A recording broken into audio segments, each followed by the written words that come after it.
Hey everyone, thanks for tuning in.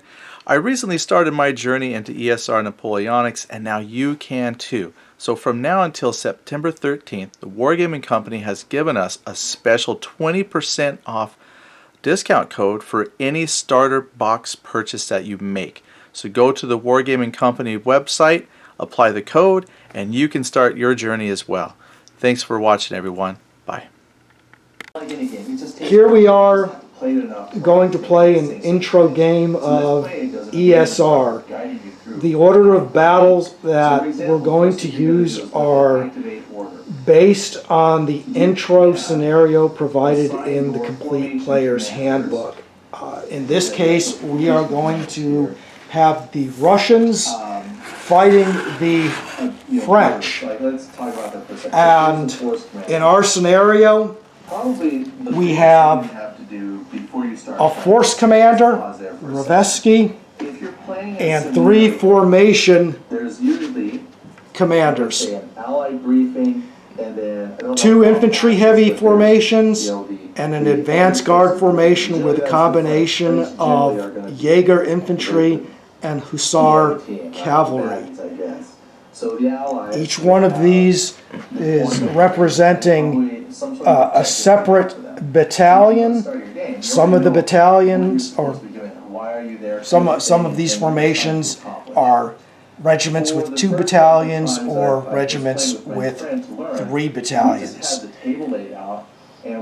To assist in playing, each of our commanders has his name and pertinent stats on a label at the rear of the base, which is color-coded for each of his units. So you'll see he's blue, and then each of his infantry battalions will also be coded in blue, as will his supporting artillery.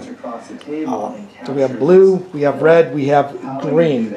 This helps us kind of keep our units coordinated and know just at a glance who they belong to in the organization, without always having to look at the roster sheet, which also corresponds to the figures we have out here on the table, with some additional pertinent information. All right, that's the Russian side, right? That is the Russian side. All right. The French will look similar. And we're going to come around to the French, so this is where we're playing today. We already did a roll-off, so we've got the Russians are going to be defending this side of the map, and then the French are going to come in on this location right here, and they're going to try to exit this side of the map. So Russians will be trying to set up a defense here. So I'll be playing the Russians, and then Tom's going to play the French. And so for the French troops, this is who we got for them today. All right, and the French are divided up again. In this case, there are 4 commands. The French have something the Russians don't, which is an artillery reserve with an individual artillery reserve commander. So perhaps helpful for them on the attack to bring some more firepower to bear where it's needed. But they, in a sense, also have 2 infantry heavy, we'll call them brigades, with the number of battalions that are represented at this point. They look to be brigade size, but they each have attached artillery at this point, and then they have 1 light cavalry brigade that will be making an appearance to obviously help screen and protect flanks. So we'll look forward to kicking this off, and I'm sure you'll see a few more shots from Eddie once we get into the game. And for those curious, I will point out this is using Tom's 20 mil figures of various companies. Give him one of the ESR. Yeah, your pretty painted one. So just for those curious on comparison and figure scale, so right here is an ESR base done up compared to the 20. So for those that were interested in size differences, so we're going to be using the larger ones, mostly because they're all painted up and they look great. So we're going to go with those today. Yeah. So The other thing to note, I'll put your figure back out. Sure. This one is based for the 150-yard scale.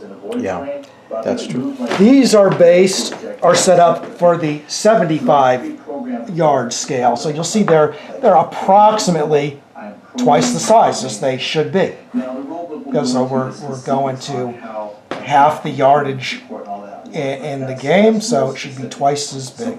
So scales out pretty well. And then they're set up this way because, well, to be honest, I think Eddie may have pointed this out several videos.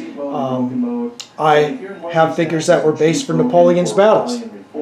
And I was able to kind of combine a couple of Napoleon's battles bases to work as an ESR base. And therefore, I can use them in both games. Yeah, and I think that's just a real good, I thought that was important to share because there are some folks that are always wondering, do I have to buy like entirely new sets or completely rebase and things like that? And not necessarily. Just about anything will work. The important thing is that you're consistent with the person you're playing against. So that'd probably be the biggest thing. I don't think I'd bring my 10 mils to play a game against Tom's 20s. It would look kind of awkward. But so how this works, just to give you a little insight, is here's the label for the 3rd Battalion, 108th Line Infantry. That's 2 Napoleon's battles bases put together, and it's the label that helps kind of join those bases together. So if I wanted to play another game, the label comes off, the bases get separated, it's usable in another rule set. Want to play ESR again? Well, just print out a label and stick them together. Away you go. Away they go. All right, well, we'll get set up then, and we'll be ready to start showing some things that we're doing to play. All right. So just to kind of tie in the beginning part of the game with what we're doing, one of the steps that isn't necessarily on the flow chart is really deciding the objectives. That would be part of your scenario setup, is where you're trying to go and what you're trying to accomplish, because that will actually drive almost every decision you make in the game.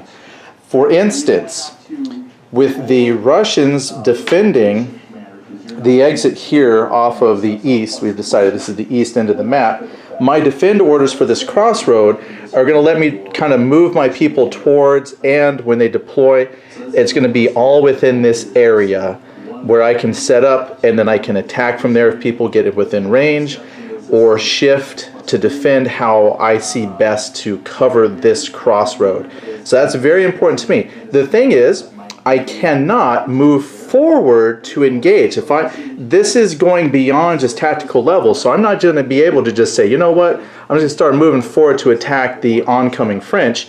It's actually, I'm here and I can try to shift within reasonable maneuver distance of this area, but I can't just go forward for the heck of it to engage, because my objective is to defend overall this area, and these folks specifically are on to defend of the crossroad. So he's deployed some French units out here in the open. Later on we can check for measurements to see if anybody is within striking distance of, say, the cavalry. Then I could go out and attack. But the considerations that I have to decide now is how best to defend this area over here, whereas Tom now has to decide, after deploying advanced guard, does he want to do move orders or attack orders? Because if his objective is to exit that side of the map, if he chooses attack orders, that formation is going to be going straight across country to get there. Or if he says they're on move orders while they're deployed, then he can actually take the roads in a leisurely route to go that way. So we would have to decide if there's like rough terrain and things that would prevent him from going straight across the map on an attack order. So until he changes like the force objective, everybody is always going to be moving towards or attacking that area. My folks never have anywhere to move necessarily because they're going to be in this area, or because I'm defending this spot, if I ever put them on an attack or move, they're going to want to come back to their original objective, which is to defend this area. So those beginning objectives are going to be very important for you in order for you to decide how to do your initial deployments and orders. So that's where I'm defending here, the crossroads, and everybody else I have come on will start to deploy out within this area to help defend more of this exit. All right. Turn 0. Issue orders. Okay, good idea. Start issuing orders. Now it's the part where we decide if it's going to be an attack or a move or defend. Since I already have my advanced guard deployed, I just have to decide what these other guys are going to do. And probably what would be for them is not to tell Tom what we're doing. Actually, I don't know if it actually matters if we made markers. We Right. probably put the markers down. That's true. We're going to make some custom markers for the game that have the orders, and we're going to come up with some fun stuff, I think. But yeah, what would I want to do? I have to pick a spot to do the. Okay, so I'm going to pick.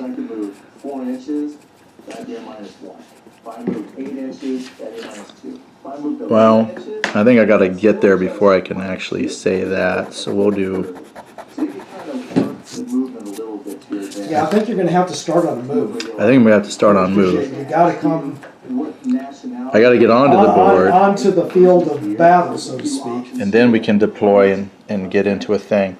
So the reason why we're not doing activate order first is because there was no orders issued yet to activate. So we kind of call this almost a turn 0, because the very first turn of the game is just making a lot of these initial decisions that will set up the rest of the play.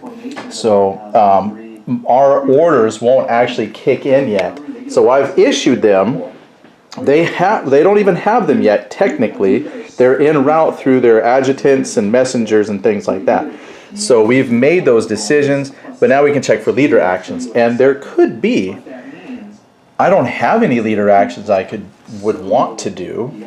There's a whole bunch here, taking command and changing objectives and some things, but I don't have any leader actions. And I probably don't either, since I'm just deploying onto the field. Yeah. But one of the things we should make note of, so we're aware of what are these terrain features that are out here. What's the cost? Are they dense? They rough? They something else? So just to set expectations, we're out in Russia somewhere. So we're going to go say that these villages are just rough. They're not dense terrain. They're just small, scattered villages.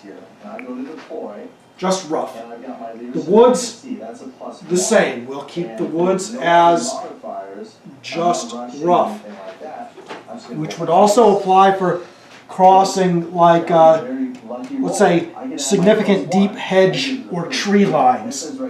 Crossing those would also entail rough terrain. We're in Russia. The roads generally aren't great, so the roads will not entail a road benefit. It means no extra movement for being on it, but to some of the benefits Andy alluded to earlier, if you're on a move order, you can kind of follow that road along to your objective if you so wish. Right, so the benefit is it allows you to bypass the difficult or rough terrain. So, okay, cool. All right, so issue orders. Yeah. We I guess we got that. Issuing and leader actions. I don't think I have any at this point either. So that brings us to movement, but we haven't activated our order, so everything else for turn 0 gets skipped over.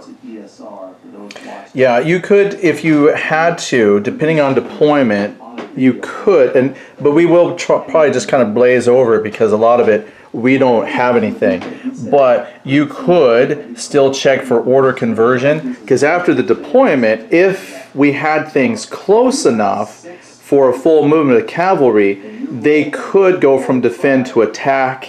But I mean, I don't plan on that. But there wouldn't be movement or ploy because none of those things with orders are on here to do that. And then the same thing, there's no artillery skirmish and whatnot because again, nothing's on here to do that. So that's why this first turn, we just call it turn 0 because it really is a setup. Well, he's measuring. The cavalry could be. We didn't check. They we could did- order convert because they are within. So we could have an order conversion. So it really depends on if Tom is that aggressive this early. Nope, no reason to be. Okay. He says those guys are all by themselves, so we'll let them hold off. Okay. We'll stare them down for the time being. They'll flick their mustaches at each other. All right. Well, then we would be able to kind of skip past the other stuff. Again, we would check for maybe order conversions and whatnot. However, we're okay with that. So should we go ahead and call that the end of... End of turn 0. Oh, I have a treat for you, Tom. Look on your ployed and deploy definition.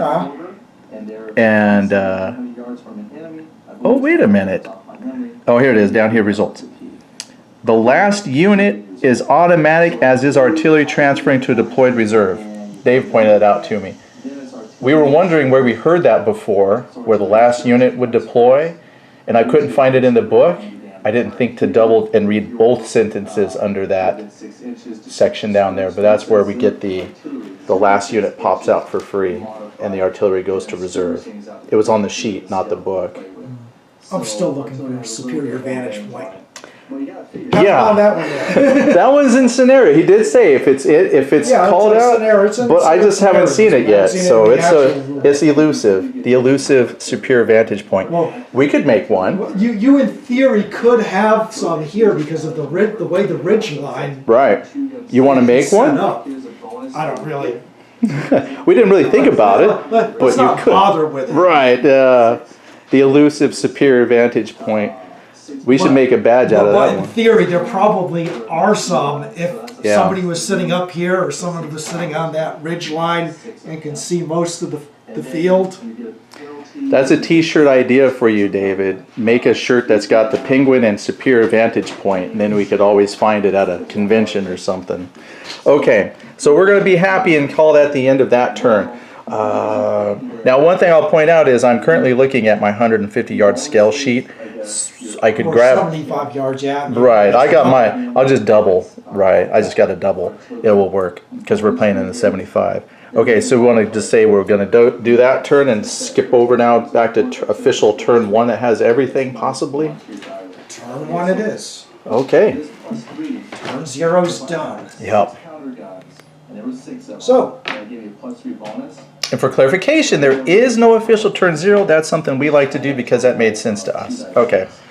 But we still go back through all the sequences now that it's an official turn, so we can activate orders. Now, a lot of this is simultaneous, and activating orders really doesn't have to be back and forth, I do it, you do it, because they're already written down. It's like pre-plotted, so we kind of know.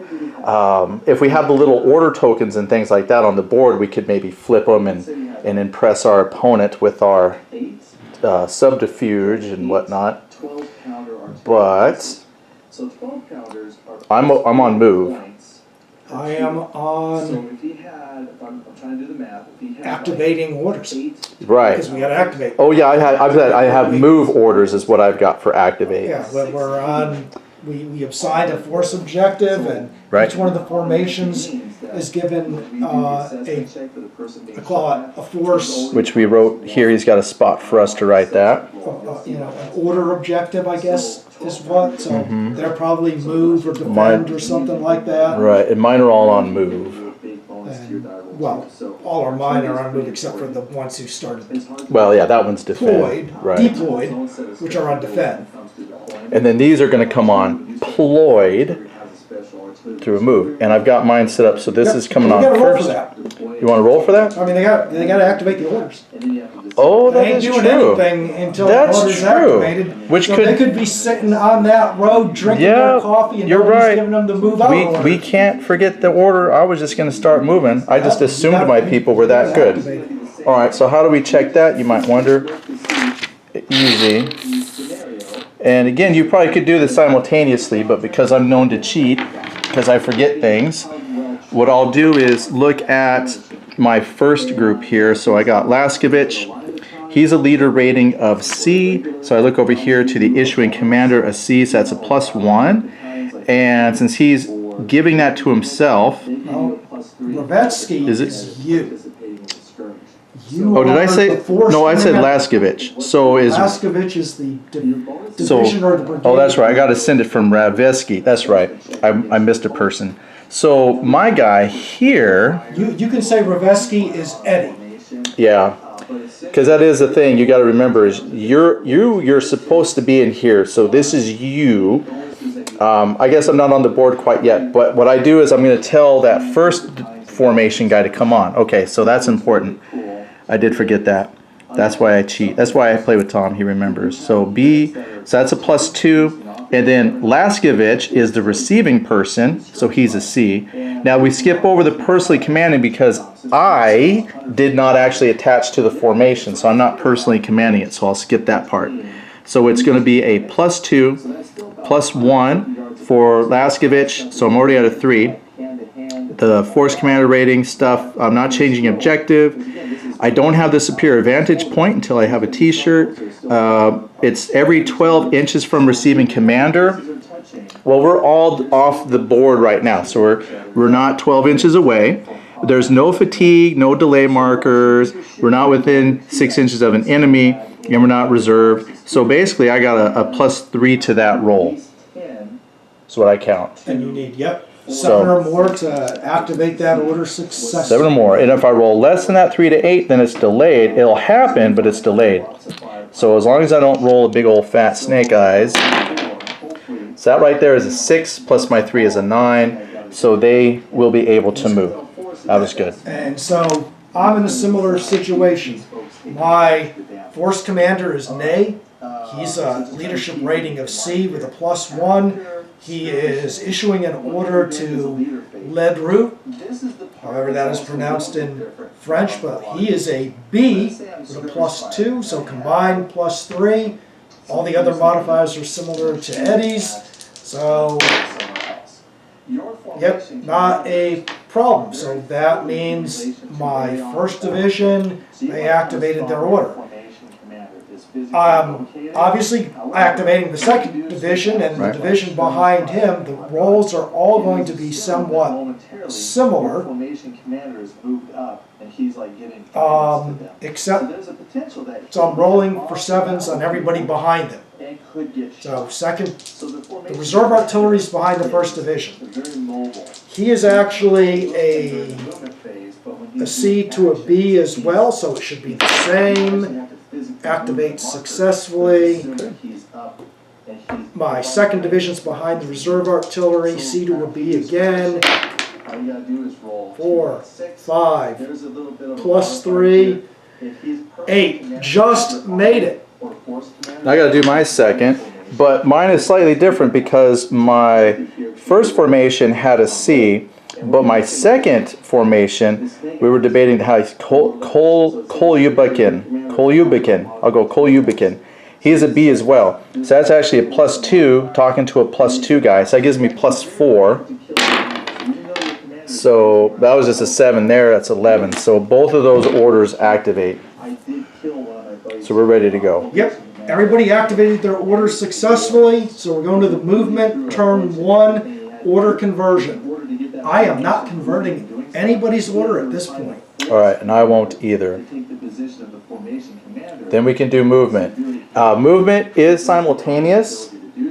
We sometimes will still alternate just to keep me honest, but we'll probably just kind of put stuff on the board. So I'll put the camera down for that because, again, it's easier with 2 hands. Okay, so that's my movement. This is just getting them on the board, and that's what ployed looks like in this game. Y'all come on, and once you're on, so we were moving, so we're defending this area as our main force objective, and the idea is from this point as we move on, like honestly, I wouldn't move much further than that. Like in order to defend this area, since my objective is here, if I left them on move orders, there's no way they're going to continue moving that way because their objective is over here. But now that they're kind of in the area of their objective, they'll now start to deploy, and I can put them on defend orders, but that'll take a turn to kind of wrap around. But they're going to have to just stay within this area. So even if I put them on attack orders to come out and fight him, they would still hover in this area because that's their objective. And now here's the French deployed, and they're snaking all the way around and off of the table. So we have moved. We're good with that portion. And he definitely is on move orders because he's following the road. If he had done attack, he'd have less movement, but he'd be making a straight line. So he's chosen for the road. Good. All right, so I'm not deploying anybody. I'm assuming you could. I'm going to definitely deploy so we can start maneuvering people out to defend. So the deploy, now that we've moved, we're going to look down here at deploy and deploy section. Roll 2 dice 6, deploy or deploy units from a formation after it has completed movement. So I've got my die. Oh, one thing I want to point out, we're using these nationality markers as the artillery limber and reformation. So I guess I should have one here following the artillery, but we leave that out. So we just use that for, there's just reformation areas that we use. So that's why our lines might look a little shorter than what they would normally be. Okay, so leadership rating in my formation. So if we do Laskevich, he's a C. So that's going to give us a +1. Each full third movement used. They actually moved their 12. We did about, what, 12 inches? Or we said like 20. I forget. But he used the full 20 movement. was the full. So I would say that's a -3 because he used all the movement. So I'm already at a -2 for deploy because they're tired.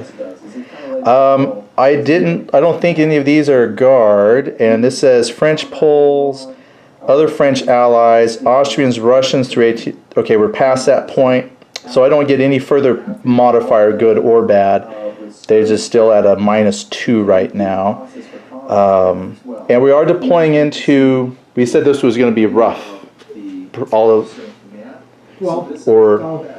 This is just nothing. All that is nothing. The only rough is you're looking The at woods. is the woods and the actual towns. So we're deploying outside. So no penalty for that. So it's still just a -2. I'm not only deploying cavalry. I'm not rushing the deployment. That would allow me a better chance of deploying a lot of people first, but that would add fatigue. Currently on reserve, nope. Everyone and everything not listed. Plus or 0 minus. Okay, so I'm at a -2. I roll my 2 dice 6. So that's a 9. -2 is 7. So I have 8 to 11. I can deploy up to 4 units. And that's going to be from this first area. And basically I guess technically you could start to deploy this formation too, but they would be deployed way back here. Right, but if they were still under a move order, they would move to their objective after deploying. But I could argue this whole area is their objective because they're defending this road. Yeah, But I'll start here. We'll just kind of work our way down as they get up to this point. You can do up to what? How many units? 4? 4. And they could move up to 3 inches. So, you got 1. He probably doesn't have to move. 2, 3, 4. So, and then he would be the last one. So actually, I think they could. Well, does the artillery part of that? Because it says the last unit is automatic, as is artillery. So actually, all of them can come out. It's only 3 inches though, but he would go out to the artillery reserve. right. So let's say if we want to start doing this way, so like 3 inches. So we'll say out to 3-ish, and I mean they could kind of come up here, and that would be 3. Hello tree ish, and then 3. He would come up ish. He won't get totally out there, and then this guy comes out for free, so he's going to come up, and we'll say their artillery reserve was a certain amount of distance back. Behind the last wave. So he's over here. I guess we'll just have him follow until we. That's the artillery reserve. But that would be my 4 deployments included the last automatic, and they pop out, and he's just following behind these guys. The thing to consider is, are you really wanting to deploy everybody out in a single line, or do you want any support? Well, I just thought of that, and so they were going to pop out. That's why I left them there. But that's actually probably good. So let's say if they move, which is a good point, because we do want to try and have some supports. We'll say those guys are going to eventually move up and support. So on the initial deploy, it's only a couple of inches, but on the next turn, if they had to move or defend, they can then move a lot more inches to accommodate formations and things that you want. So the deploy is where they have very limited movement to pop out. Did you have any deploy? Oh, I'm not deploying. Yeah, are you sure you don't want to deploy back there? That'd be great for me, but okay. Well then, if that's all the deploy. Unless you're going to deploy your 2nd Division. Well, it probably wouldn't hurt to deploy them because I'm in the area. I just got to move up to try and block you. Yeah, just because they're deployed doesn't mean they can't go. Right, they still can. They'll move at a slower rate next turn, but right. that can move them into... Well, then the modifiers, he's a leadership of B, so it's going to be a +2. And again, they moved a full, so that's going to be -3, so that's a -1. And none of the other modifiers appear on here would apply, same as the first guy. So it's just going to be the +2, -3 for the how far they moved, so it's a -1. So that's a 6, he rolls a 5. Now that time, he can only deploy up to 3. So he's got 1, 2, 3, which then would allow these to come out automatically. Because they're the last. Because they're the last. Infantry unit and the reserve. Oh, and the formation guy is actually going to be behind, formation leader. Moves behind the wave. The front wave. So he comes out from the front, and again we'll kind of deploy. Let's say he comes out to about 3, he'll pop out. I think they have enough they can shift around. 3 inches should... So we'll say they're kind of like in these attack columns. But they can support one another as they come forward. So I didn't do that very well. Tom pointed that out, so I'll have to fix that. But they'll come up behind, and he'll come up leading from behind. And then their reformation areas.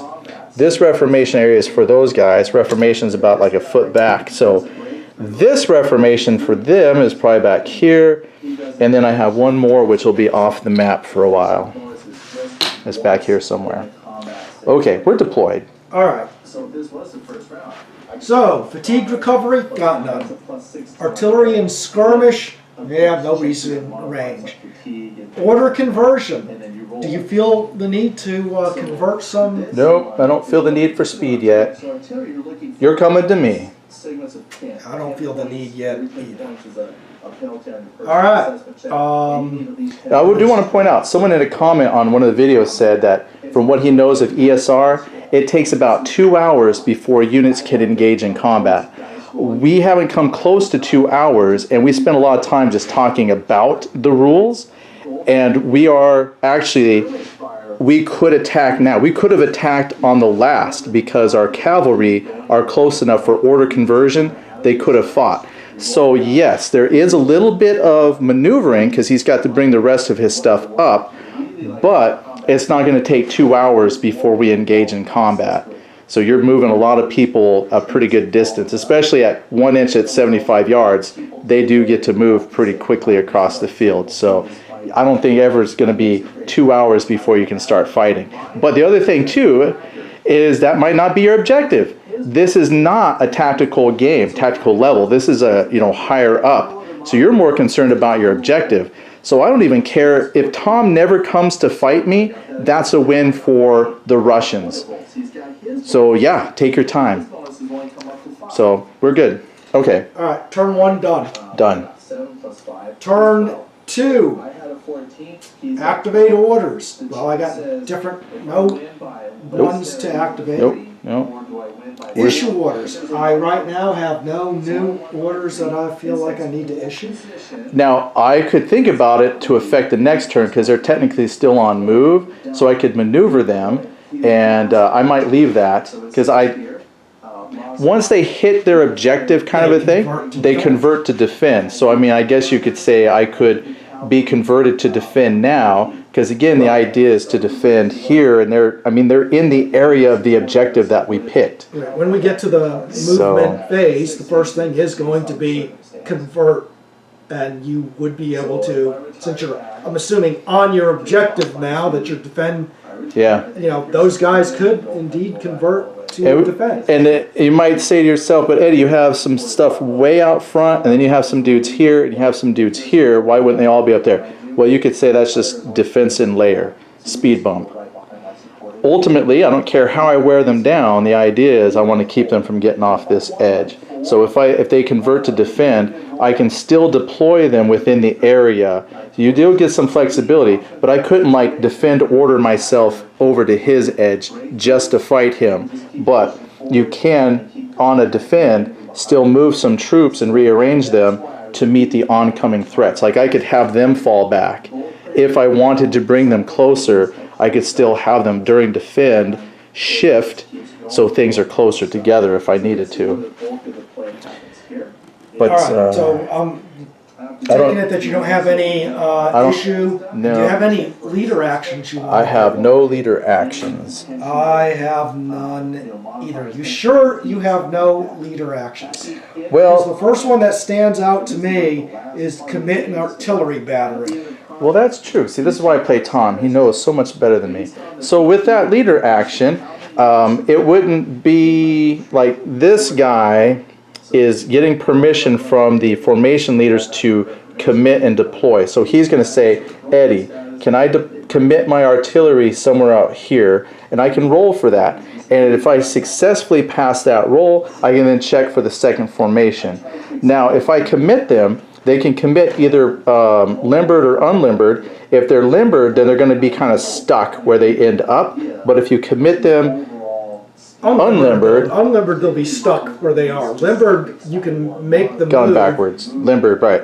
So I want to deploy them, but probably this one might stay limbered for a moment until we can.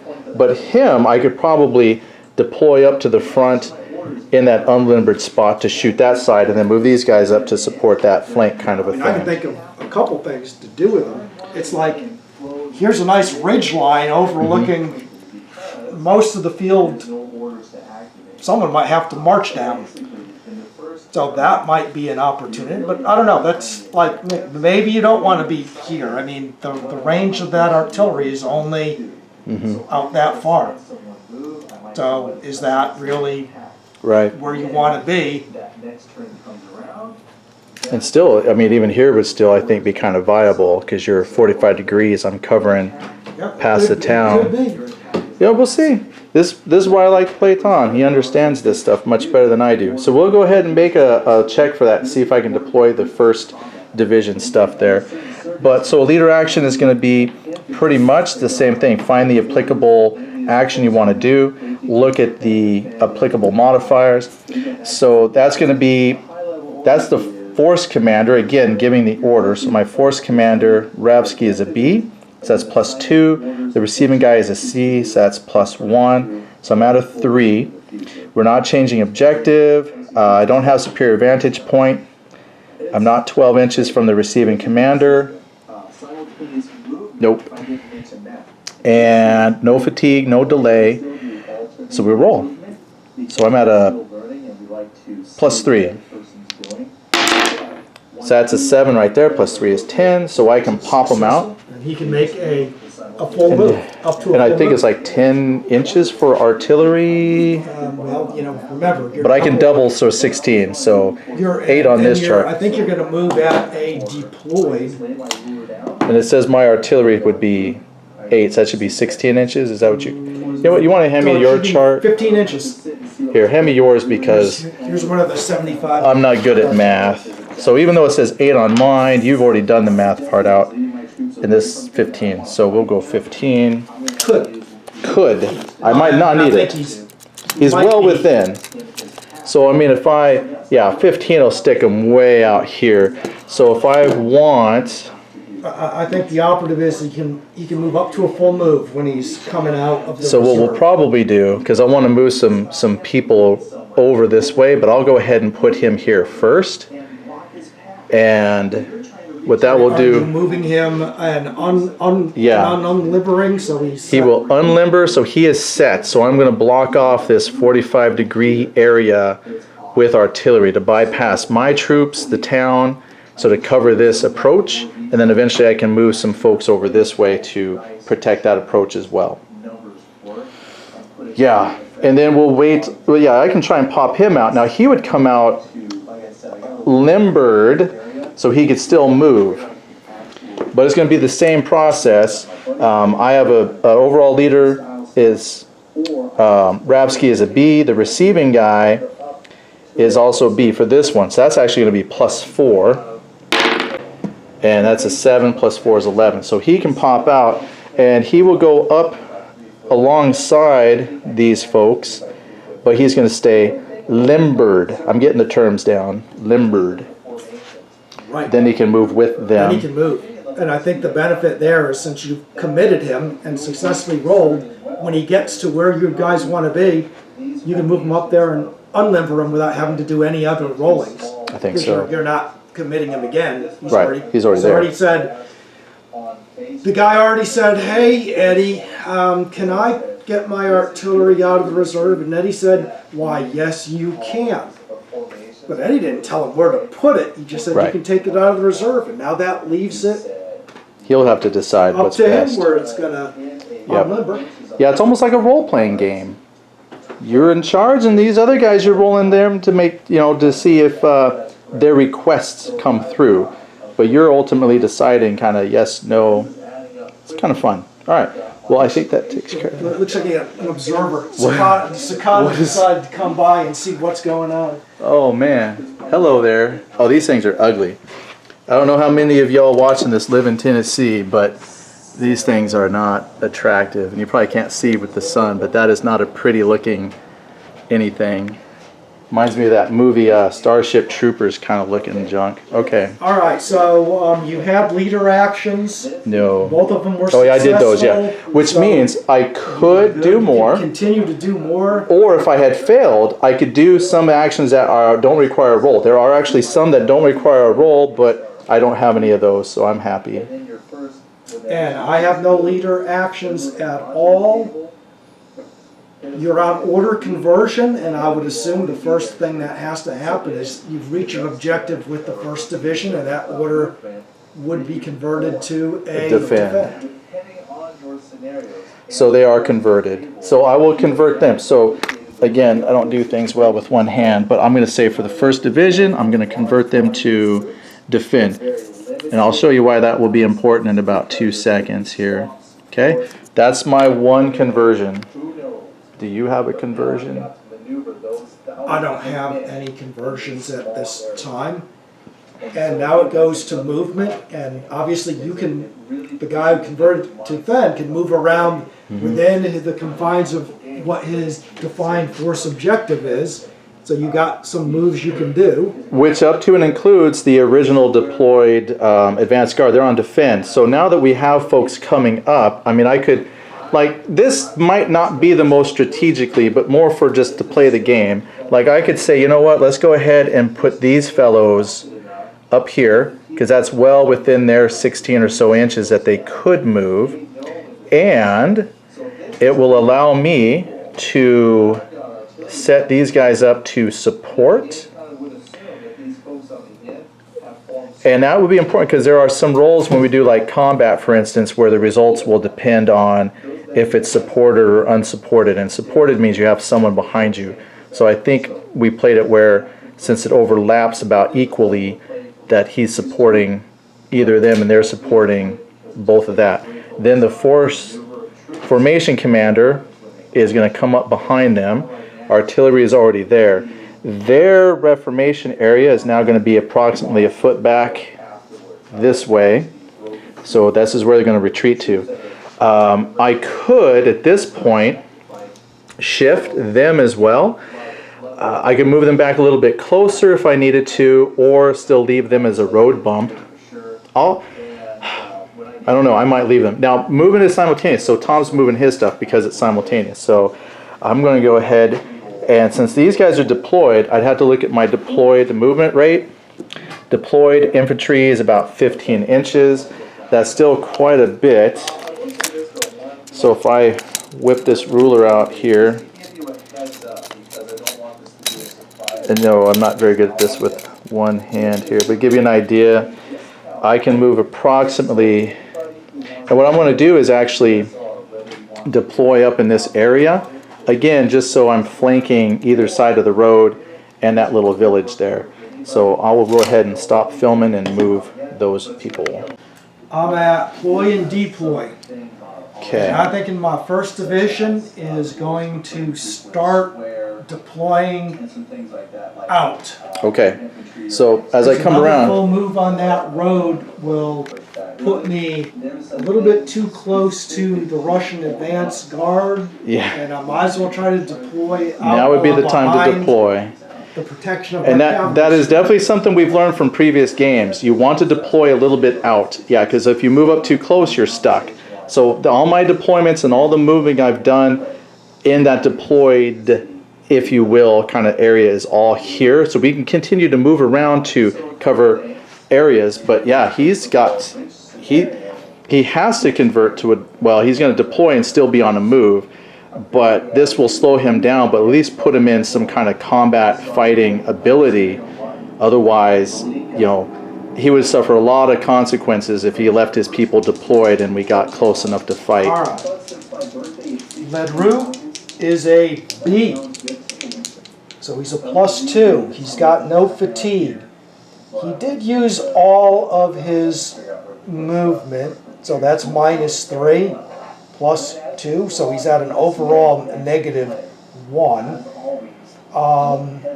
But he's French line infantry in the 1812 period, +1. So he's got a 0 modifier at this point. Right now, he is not deploying off into any rough or dense terrain. And so here we go. Strength roll. Oh, 7. He's got a 7. I think that's 4. Up to 3 units. Oh, 3. Well, how many does he have in there? Say 1, 2, 3, 4, 5, 6 with the artillery reserve. Well, the so arty- we get about 3. And the arty can come out already, All right. but his other 2 will be still be in ployed position. So he's going to have a mixture of ployed and deployed. Luckily, he's still far enough away from combat that that wouldn't have much of an effect. Had we been positioned differently and I could have attacked, then that could have been bad for his folks still stuck in the ployed. But this works out just fine. I'll deploy someone out like this. And let's see. We'll go there for now. I'd say this is the only thing I really don't like about the game. On Steam, if you do Tabletop Simulator, And he'll go out like this. And everybody else is stuck for the time being because I don't believe they move up.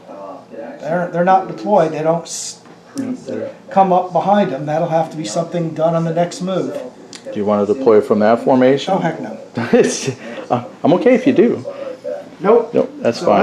that's about as much as I can do. cool. Because I thought I saw someone else do this. Like they took the map board. Yeah, I think that's it for now. Okay. So that was your deploy portion of movement. So if you're done, I'm done. We could check for fatigue recovery. Now, if I had fatigue, I've had my advance guard has been sitting there long enough that they could have been recovering fatigue. And these folks are now in spots where they could start recovering fatigue, but nobody has fatigue. So we just skip over that. Then we could check artillery and skirmishing, which is generally out to 6. Well, what's the 75 yard scale? So like a foot out. Yeah. So artillery, 12 inches. Well, I'm already blocking, and then nobody's come down that road yet. I still might need to shift so I can cover the road area better, because that doesn't mean they're going to come across, but I may want to move these folks up and then point towards the road so as people come through. So I might want to reposition. This is their initial deployment though. All right, so no artillery. There's other order conversions at the top of combat, and I'm still not feeling the need to do an order conversion yet. Okay. All right. And that would wrap up turn 2. Okay. And we go to activate orders for turn 3. I don't have anything new to activate. No. Issue? Neither. Anybody want to issue anything new? Nope. We're still defending.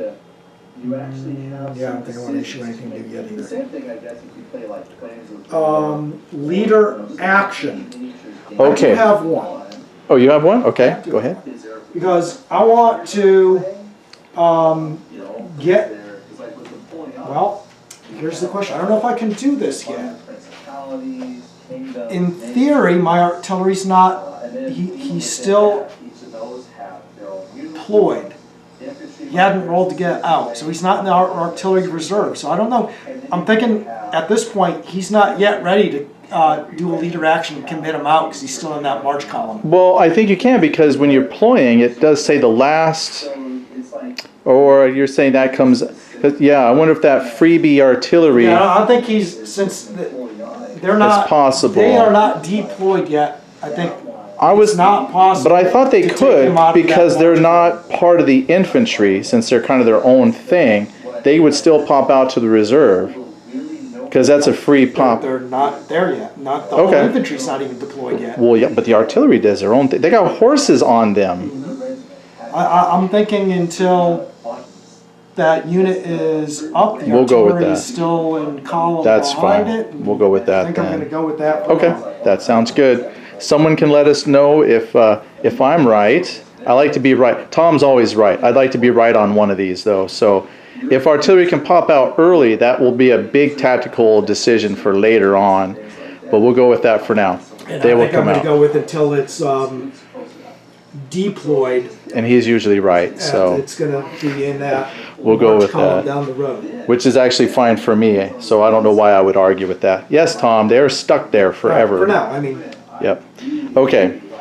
So then if we got no more leader actions then for you. Right. Now see me, I would have to decide if I'm not happy with this positioning, I'd actually have to make a leader check to put them back into a limbered mode if I want them to move. I think, yep, you would have to But- do a leader action, which would be whatever. Whatever. It's the recall. Recall committed artillery battery. Right. And I would recall them back to the, Or deplace on limbered it's one of those. battery. But there is one that would let you move them, and it is a roll. And I'm okay with the positioning now because I still don't see where he's coming. And that would be the same here. Although I think on one of my we're not to movement yet, but so no, I'm not gonna move anything. We're good on leader actions right now. All right. So no other leader actions. We are in order conversion then for turn 3 already. Yeah. And I don't have any. Okay. And then we are in move. Right. Okay. Well, I'll put the camera down for that so we can move, and then we'll see where we're positioned after that. Gets him out about there. All right. So Tom's He's going to stay. deploying the rest of that first formation And now. now he's in the reserve.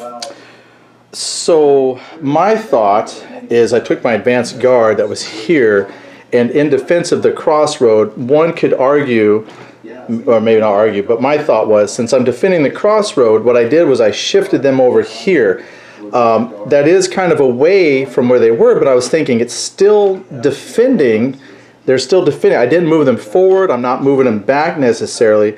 I'm just shifting them so that these guys can at some point move up, and then they could all defend that crossroad together. So, you know, I'm going to say that was probably made sense. Because then you could say, well, it's the crossroads, so does that mean you all have to be like right here? Or is it kind of a lackadaisical, you know, we're defending the crossroad from over here to allow room for them. That's the command decisions. I should have done the leader actions to call back the artillery so I could shift everybody up, because I'm thinking I want everybody up now because this village is in the way. Like, why would you defend from behind the village? And so now Tom has deployed all of his 1st Division folks, or whatever division they are, but they're all out here now. which is okay because I do have artillery there. But I still, but now that he's there, I might not need to, because it would take a couple turns to leader action to call it back, then have them shift, and then deploy again. It might not work. We'll see. All right, but he's deployed there. Do you have anything else? I have nothing else deploying. Well, no fatigue recovery. He's checking though if he wants to convert, because that would be the next thing after. If we don't have any skirmishing yet, I don't think we're at 12 inches to anybody, so it would be order conversions. At that point, he's checking to see if he wants to rush his cavalry out. I think he was. Nope, sure don't, because Sure they're do outside not. of one move. So they're outside of one move, okay? And I don't feel too bad about redeploying my folks, kind of shifting them around a bit. Okay, so they're there. So there's no artillery skirmish. We'll grab some artillery in a minute. We got the light cow. That's down below. Combat, there's another order conversion, and Lots more line infantry. I don't see that as an option at the moment. These battles, I Yep. this base box. So we're probably going through another turn. Okay, so someone could say, see, you're getting close to 2 hours of no combat. But really, that's not because there's not opportunities. It's because that doesn't fit our objectives at this point. So this is really more a game of maneuvering to combat, not so much a focus on the tactical combat. But we're going to get there. But that might be the end of that turn. I think that is the end of turn 3. Cool. We'll come back in a moment. Or we could just look at that right now, and I'll go back on pause when we move. Well, So- we got activate orders, and we got to start from the up. There's nothing else to activate because nobody issued anything. Do you want to issue anything new? I do not want to issue new. They're all have been converted to defend. Oh, you know what though? Oh, yeah, that is next. Leader actions. And like there's leader actions. The leader actions. So now I have to decide. Now that I see the French coming, do I need to move that artillery?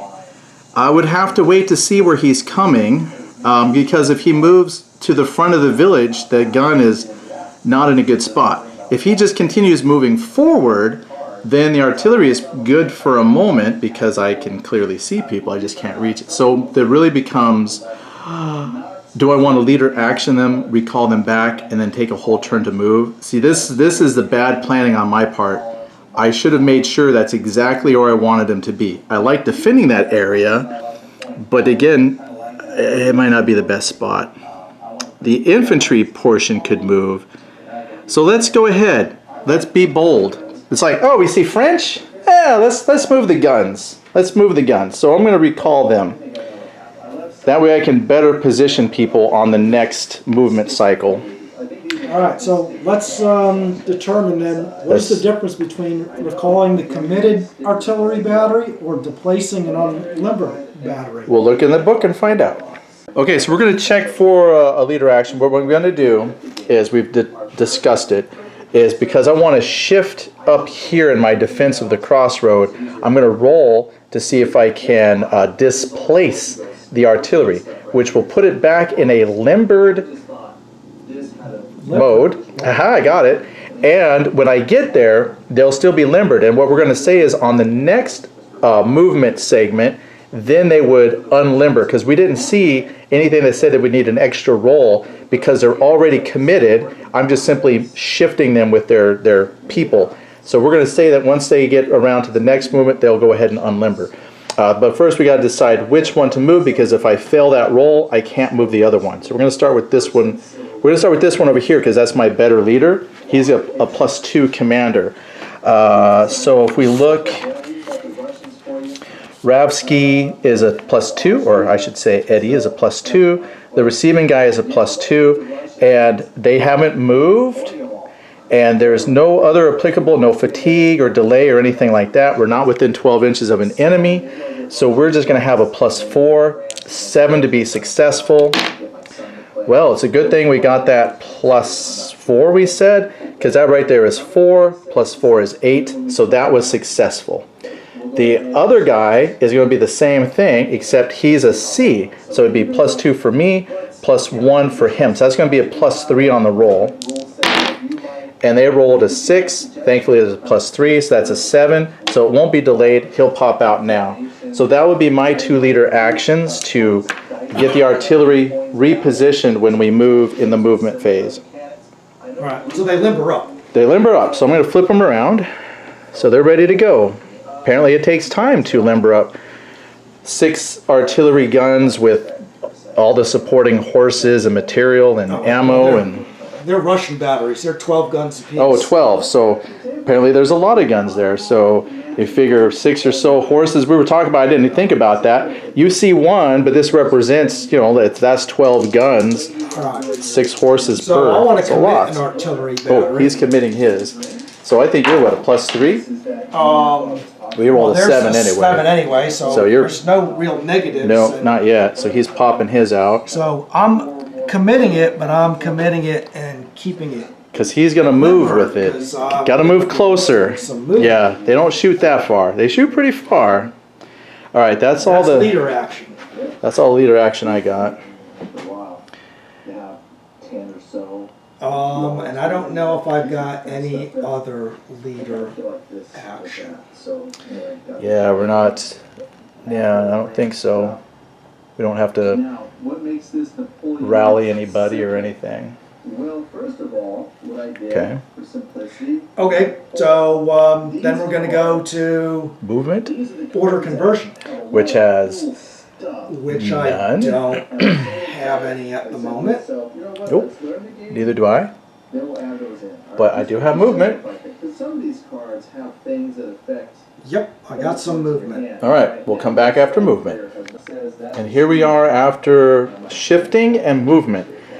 So we've got the advanced guard was shifted here, so I moved them off to the side. I've gone ahead and shifted up my 2nd Infantry Division along with their I limbered it again, so it's on the move. And then 1st Division came up. They were able to limber.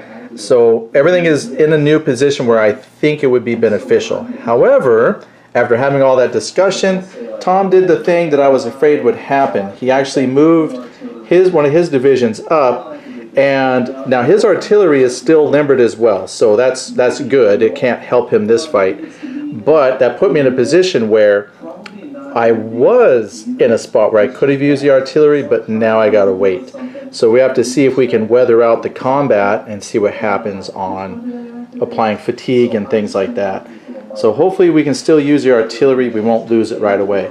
But we are now in position to do skirmish. No combat yet, but we can at least have 1 round of skirmish coming up. Well, before we even get there, we got ploy and deploy, Yep. and so I've got some I want to do. All right, so he's going to check. So I'll go ahead and put this back on pause while he rolls out and does his deploy. So this battalion would be within 6, and this battalion would be in 6. Everybody else is out. Now, this artillery, I guess, is part of the formation, so he's within 6, because that's where I stopped, of the artillery, and he's within 6, and he's within 6. So these 3 are within 6, and return fire, these 2 are within 6. In case anybody's wondering, we're on to skirmish now. So that's the fun part. So that would be the back of your quick reference sheet for those who are playing along at home. I've got 1, 2, 3. I've got a light infantry battalion. Effective doctrine is 3. 2 line infantry battalions with effective doctrine is 2 each. So that's 4 plus 3 is Look at the 7. modifiers.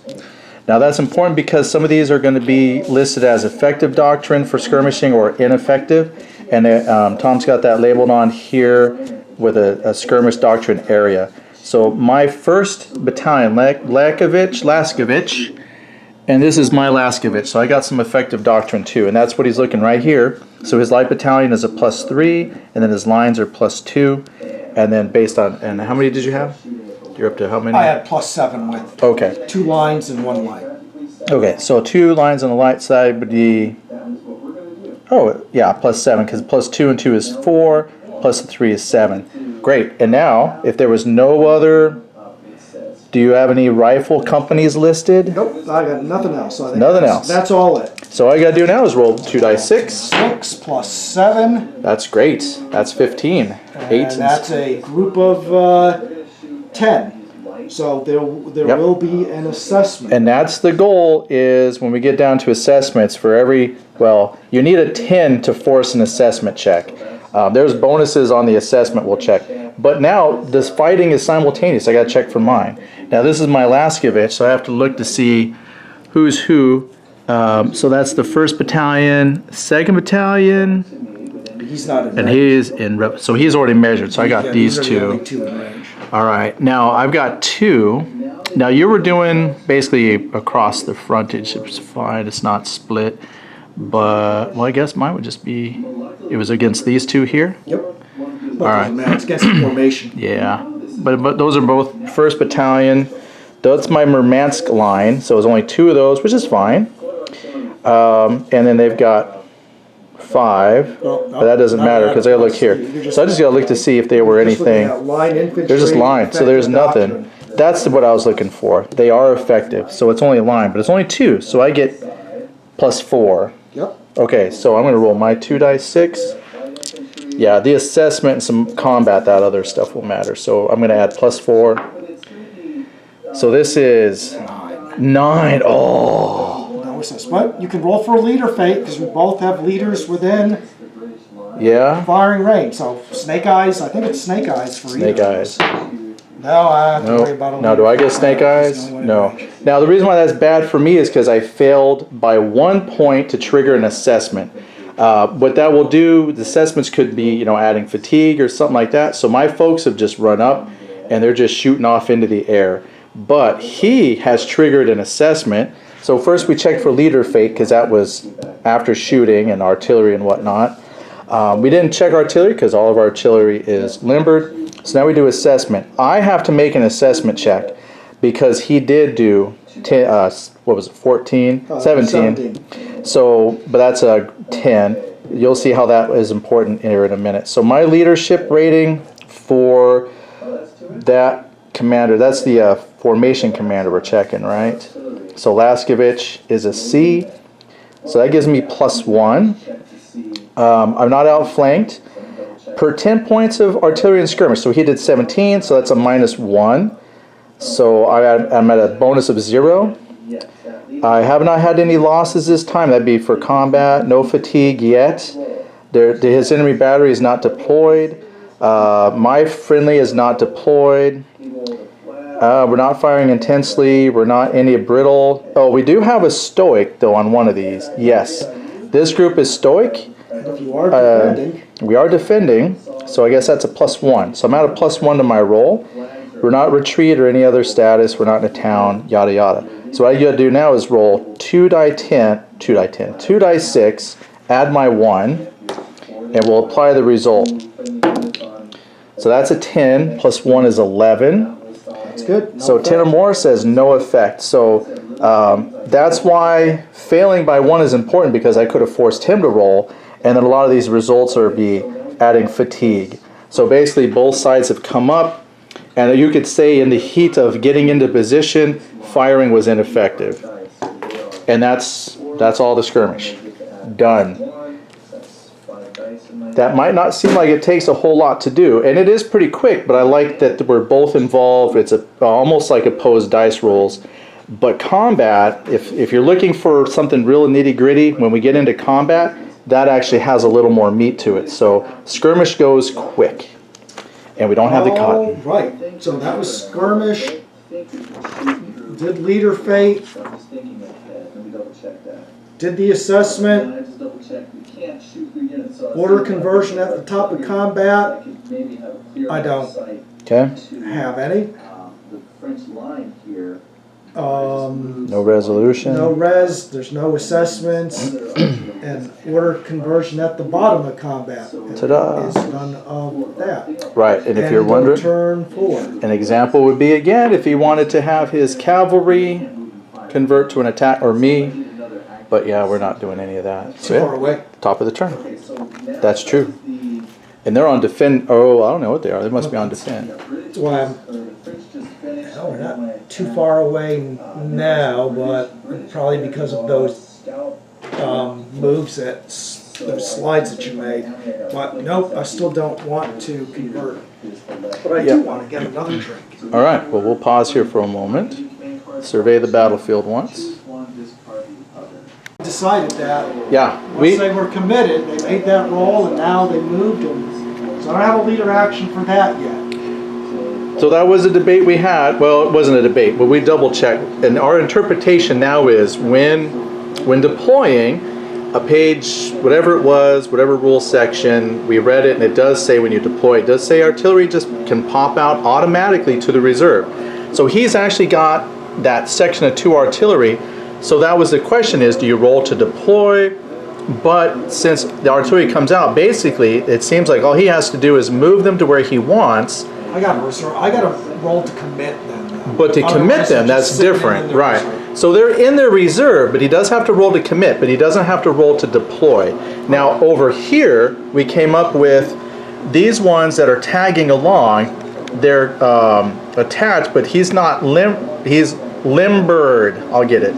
But we don't have to roll to actually unlimber him is what we came up with, because the rolling to deploy and commit and all that stuff puts them in that position. So when we go to the move, we're going to unlimber them into the position we want. That's what I encountered here, is I had to roll to displace him, but once he gets to where he needs to be, which they are now, I'll be able to then unlimber, he can unlimber, and then when those guys are where they want to be, he has to commit them because they haven't committed yet. But after he commits them, they can pop out from reserve up to a full move and then unlimber to where he wants.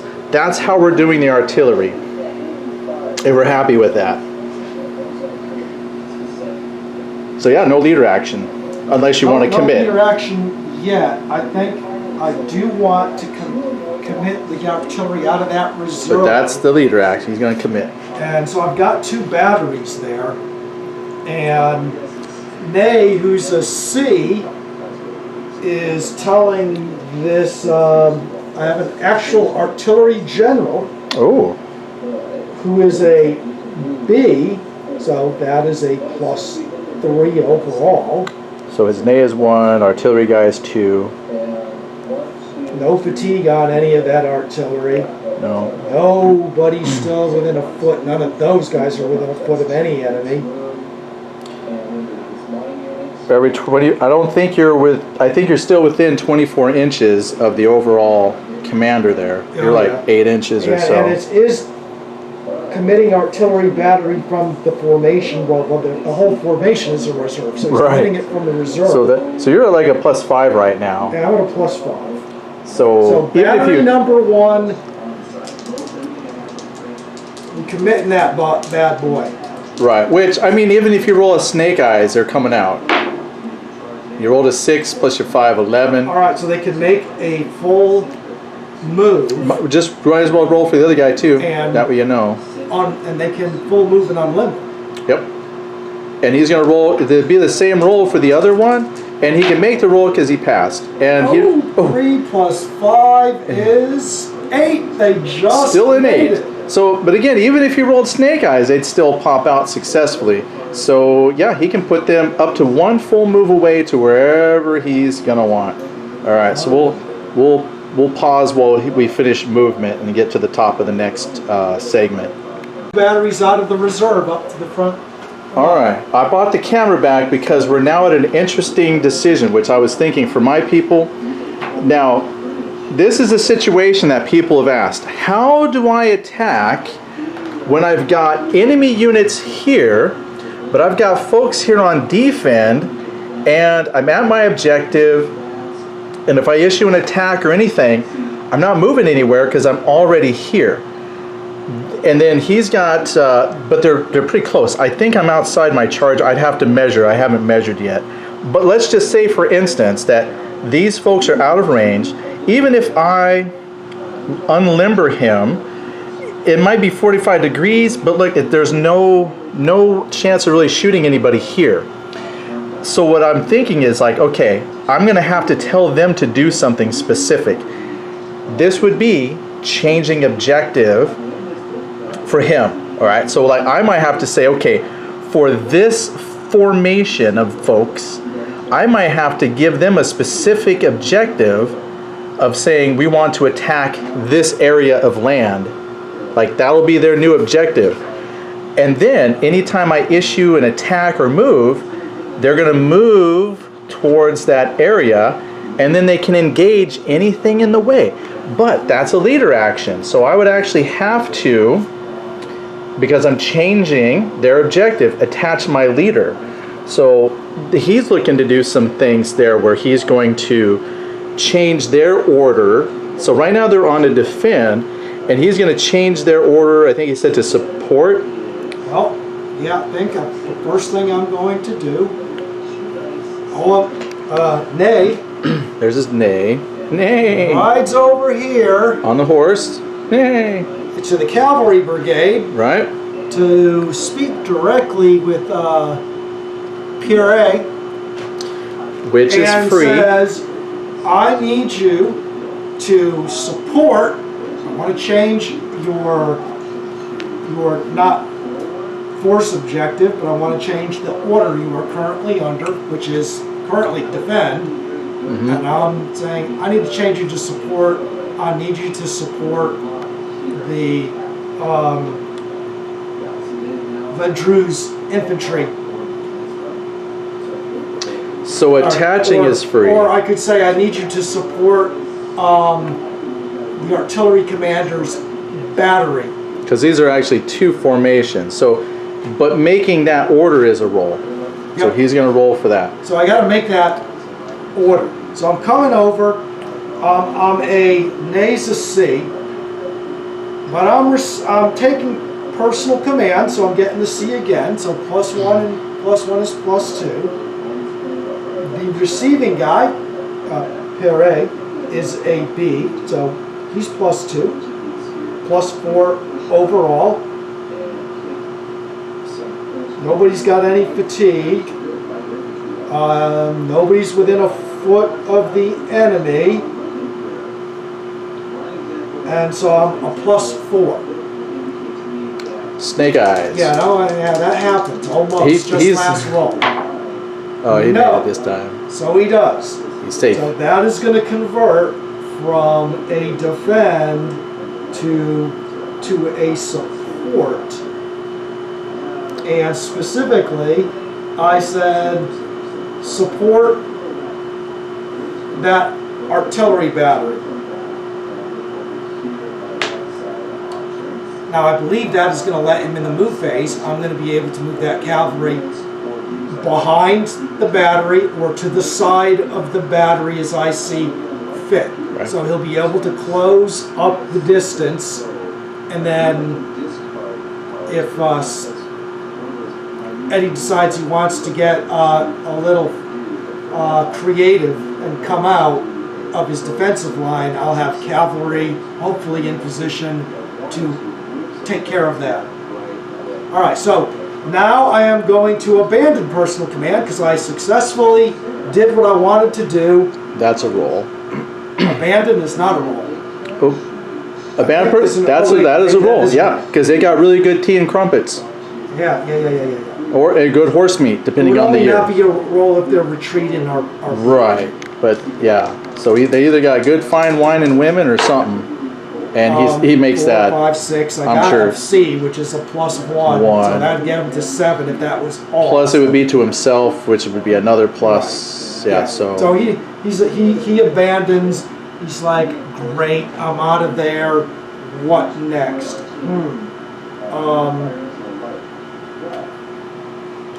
Nothing so far. Because my guys who were moving up got within. Order conversion is going to take them from a move to a defend. Because they had to stop within 6 inches. So when the order conversion comes up, they're on defend anyway. which is a good example of how orders change. But see, the thing is, there's a difference between order and English fails. There's a difference between order objective or directive and your objective. So he's still trying to get off the board, but his order defend means he stays in place. If he converts back to attack or move, he would then have to resume moving towards the objective. But for now, his order lets him stay there to fight. And then if we're within a certain amount of distance, we can move forward to engage in combat. But right now, I think we're still at a good range for skirmishing. And this is why I wanted to do something with these folks to move them, because his artillery, once all artillery is unlimbered and aiming at this group, that's very bad for them. So I can either, see, even if I do support, we're still up here. I need to actually probably change their objective to be something over here. That way I can eventually issue an order. But that's still going to take a couple turns to make that happen. But if I just leave them there, they're going to have no support. So that's how you get people to move to do stuff, to engage in fighting. Because you could say, well, the objective-wise, we're here at our objective, but if he whittles them down, we're hurt. But I wonder if I just, when we get to move, since I'm still defending the area, if I just shift back out of the way to avoid being shot at. It says on... I don't think I can move. Well, you can shift. I think you can... You can shift. You can go forward up to, counterattack up to like the 6 inches. But I can rearrange. But I think you can move within your bubble to come out. That's true. I mean, I got the bubble to move, so it depends. How far? That's the trick. There's nothing in the book that really says what your bubble is of an area. So I'm defending the crossroad, and if I shift within the crossroad, I could just shift these folks up to where they're within skirmish, but like stop at that 6 inches or 10 inches we said. I forgot I'm looking at the wrong chart. Yes, it is the right You must chart. stop at 6. You can, you're on defense, but you're not moving Right. anyway. But I mean, if I shift them within my bubble, I could just stop them at 6 inches, and then we could shoot at the artillery, because we're going to check the You rules. can move to expand or contract the frontage. Well, that's going to go out. That's sideways. Or in. Yeah, I guess maybe that advanced guard was an illegal move then. Told you I'd cheat. It made sense at the time. Conform to terrain. Well, Oh. nothing out to conform to. Well, there's this lovely non-counting for anything. The road is You can terrain. change facing during the movement phase. Okay. That would be shifting towards you a little bit because I got to rotate. You may not. Formation may move units to contact an enemy that is 450 yards and a 45-degree arc. Well, that's for combat, units. but I think I'm out of that 6 inches. No, well, you are for way out from there. I mean, there was 2 within 6 inches. Right, those guys here. And that just means they can make counterattacks locally. So what do you think? Would be changing face if I change here? If I whip? Sure, it would be a big change of face. That'd be a big. So maybe when I did do this, it made sense at the time, but that probably was not illegal within the bubble of their terrain. Because there really isn't a terrain feature here-ish. We said that was open. So this was probably not a good deployment legally wise. So that means they are kind of stuck because they're out of 6. So this probably would be a situation of I would need to change their objective, get them moving that direction if I want to support these guys. Because even if they were on a support, they're off to the side, they're still out of range to engage in combat to quote-unquote support. Support is mostly if you're moving and following. I still have to get up there. So I think he's going to have to be a change objective. I'm going to have to move me, attach here, and change his objective. Well, his objective, you mean change his order. Well, even if I change the order, he still needs an objective. Well, I guess that would be for the whole You don't force. give objectives to Well, that's individual true. formations. So it's just, You give for the objectives force to the commander. entire- Yeah, I was thinking formation, but yeah, if you play a bigger game, we're not playing bigger games, there's going to be more than one force. So it's the force objective you're changing. So actually, I could change his objective from being defend here and say, well, boys, there's the French. Our new objective is that plot of dirt. And then, as I change orders, then we can move up to fight. It's just that because he's got artillery, trust me, artillery, it forces assessment checks. And to just sit there and be shot at by artillery is still not a good flavor. So because they're all on defense, even if I change them to attack, that objective is back here. We're going to have to do a force. So Tom's right. Me, Air General Carlson, is going to make a force objective change, which is the leader action. And I'm gonna try that. So we're looking here. So first of all, change on objective. That's what we're doing. So my leadership rating is a B. That's good. So I'm +2. Am I personally commanding?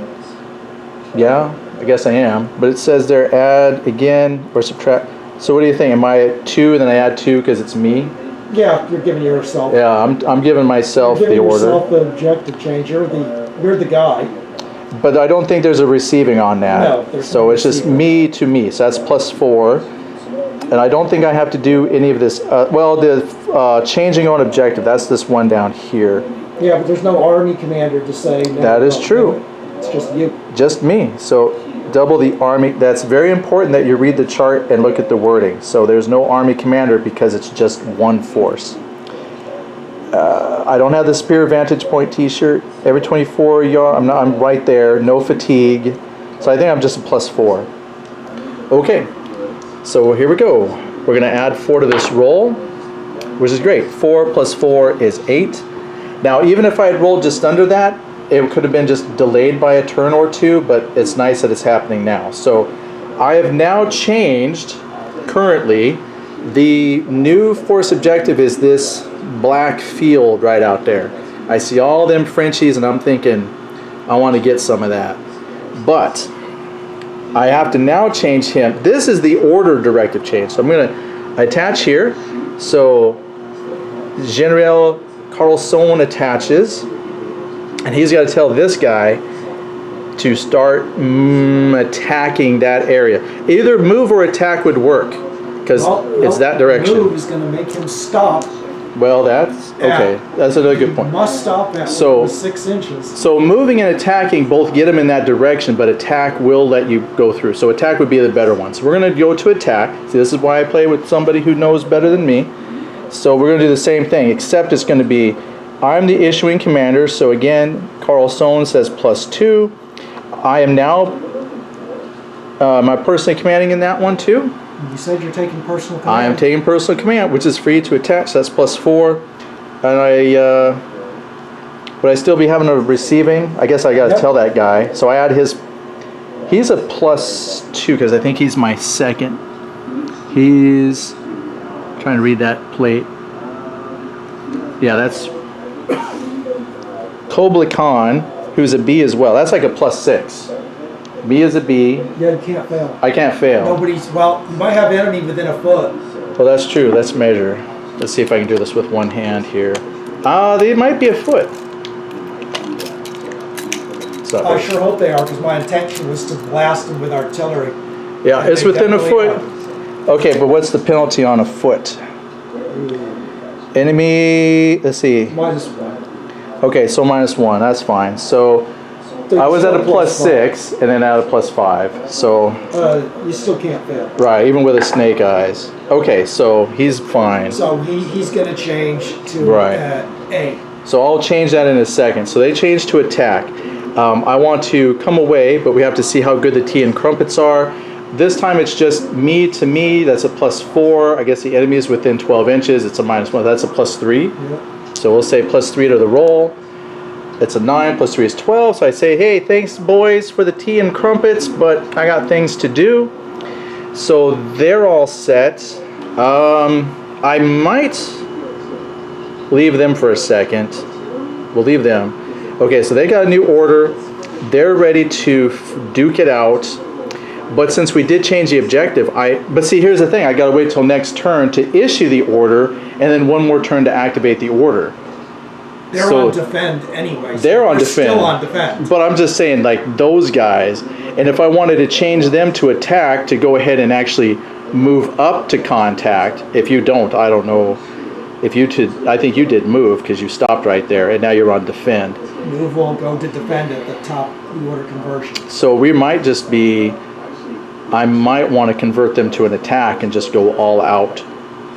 But see, then you have to decide as the general, is that the best thing to do to defend the crossroad? Because he still has a whole bunch of stuff. Do I want to commit to that kind of fighting right now? I think I'll hold off and just wait and see what they can do. All right, so I think we're good. I'm good. I'm done with my leader action. Yep, I think I finished mine. So I know one, guys, he got his order to go to support, and I'll work on that. Right. And I will change second. I did change them to attack. I'm writing all this with one hand and my left hand. I'll just put an A. All right, so now there's order conversion. Well, I'm not, I just did a change of order, so Right. there's nothing that I'm going to confirm. You leader change, right. And then it would go to movement, and since we got multiple pieces going on, there is a move priority. Move priority. And I think the cavalry is going to get... And luckily I had that right here in the book, almost like I planned it. It's a lot to read, so that's page 27. Top of 27. Move priority. With optional rules. So we don't have any order converted. We already got past there. Cavalry formations on an attack may move before enemy. Okay. Which I don't think you... No one's on attack. I Right. just converted to, I said support those guys. So following formation with retreating or broken move. And then all other movement during the movement phase is simultaneous. Units contacted by an enemy unit may not move. Opposing players should inform each other of their intended movements before moving any units. When units of two or more opposing formations are moving towards each other or towards a mutual destination, thank you, dyslexia, each formation should move its units in equal proportion of its movement allowance, thus prorating each side's movement toward the point of contact. So what we're saying is, how we play it is we will look, like, since I know these guys are going to move and engage here, I gotta find out which one of his is moving. Because I think these guys are swinging out to engage the artillery, and then I'm not sure what he's moving exactly. I know he's moving his support people, but I don't think I'll be engaging his... Well, they went to defend, so they can counterattack, but within 6, but I'm not running out. Right. So I wasn't sure who you had moving They're exactly. not moving. Okay. The only thing that would happen here Okay. would be an unlimber. Good. Oh, and I got mine unlimbering. Mine over here is not unlimbering because they're going to be moving. And these guys were told to move in support of this battery, which alongside would put them And that's right there. that was the one we would have to talk about, because then I have folks moving up. But if he's moving to the side, I think I would be able to come up, and then we would just have fights along that line for contact. Could be. That's 11 inches away from me. And I that's- got a movement of 20. Right, and I got a movement of, like, I think 15. 15. So I mean, still. So if I move half and you move half, well, if I move my 7, which is half, I'm here. it's all right, they still won't be in contact. Right. And then I'll move a fraction. So I'll be up here and you'll move the Yeah, rest of your... that's what I was saying. I'll probably end up engaging you along that section there. Whoever wants to engage. I'm in support. All right. Because I think I can put one here, one, oops. I mean, not that I want to touch them, but they'll come up here to support. I mean, I could, because I have a lot of movement, I could swing out this way and have that support there. And then that leader who comes out there to behind to help out, and their guns come up, but they're not. Now, because we moved, I could unlimber them. They can't really shoot anything. But we might say, you know what? That will do support, because there are rules for if you have folks within 3 inches, yada yada yada. That gives you some bonuses, penalties on assessment checks and whatnot. So even though they're not directly shooting, Remember though, if you unlimber them there, they're stuck. stuck there. They're stuck. So depending on, like, is that a great place to be? That is the perfect stuck? place to be stuck. Of all the perfect places to be stuck, that is the most perfect place to be stuck. We analyzed it with engineering and protractors, and we said, that's the place. And these guys said, we'll just take it. All right, and I need to continue after that, Okay. deploying. Oh yeah, he still has 2. I got 2 units. I don't think I can fail. No, deploying don't roll a snake eyes. Yeah, I got it. No, okay, you're So good. they're going to come out. 3 inches. Let's see, that's the 100th battalion, 1st Battalion of the 4th. They'd be on a move, really. All right, so we'll finish up. I'll be back for combat here in a second. Got to keep the battery up. Infantry. So to catch up to speed, we finished movement. We're doing combat. We're just recalculating where we're at. He's got the same amount of line and his light, which was 7, but now he gets to add some points from the artillery. Artillery is going to be based on the size and how many. Okay, so So he's got French. this battery, which was part of the actual division or brigade, however we want to, is a 6-pound foot artillery with 6 8 pound. guns. So it's got 4 sections of 2, and the French get 1 each for those 4 sections. So that's plus 4. So 7 plus 4 is now plus 11. 11. This is a 12-pounder foot battery with 8 generic. guns. Yep, has 8 guns. And so that's 4 sections, and it's plus 4 each. That's going to be 16 plus. So it's 16 12. plus 11, 16 plus 11 is 27. plus 27, and a 2d6. Right. So That's a we're taking lot. 2 assessments. Yeah. Artillery is good. Well, he takes 1 assessment, but there's going to be a -2 Yeah, penalty. that's okay. Right. But we'll see what the. Oh, good. Oh, Well, it's, gonna be it's still 30, 32. All right. All right, so that's 32 points on it. That's good, because when we do the assessment, I'll have to remember for every 10, that's a -1 to the assessment check. It's simultaneous, so we can do it right now. Well, I'm just pointing out my memory, Oh, yeah. because I forget things and I don't want to rewind the camera to find out what I said it was. Okay, but yeah, but it is simultaneous, so I got to check for these yahoos. He is now in the game, and they are, that's my first, so that's just a 6-pounder at 12 guns.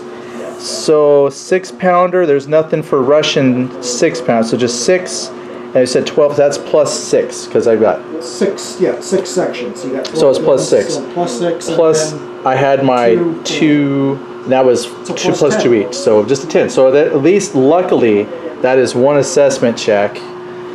But let's see if I can get a 10, 11, or 12, so there'll be an extra penalty on his assessment check. I rolled an 8, so that would be a total of 18. So nothing extra there. Okay, since it's simultaneously, we are going to check for leader fate. leader fates, because they're right up there. So I think it still comes down to basically, if you're rolling snake eyes, I think snake we don't have Oh, well, yeah, I'm not personally commanding. I don't have a wandered off characteristic or charmed death or anything. Yeah, I'm good So he's here. got an 8. So I lived. 9. So we I'm up survived. there. Yeah. All right, so I'm going to take I'm going to take assessment with one group of 10. Right. Yep. And you're going to take an assessment with a group of 3. Because it was 32. Yeah. So my guy up there, he's a B. So that's plus 2. Yep.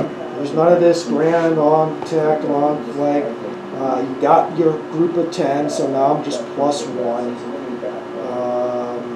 No fatigue markers. Not yet. Come on, Wait, fatigue. there's like an enemy battery. Oh, yeah. 6 inches. There are. That's a plus 1, and that's 1 battery, so that's plus 0 now. Oh, but you I have got a friendly. batteries, and I've got a couple of those. So you could almost say plus 1 because those are.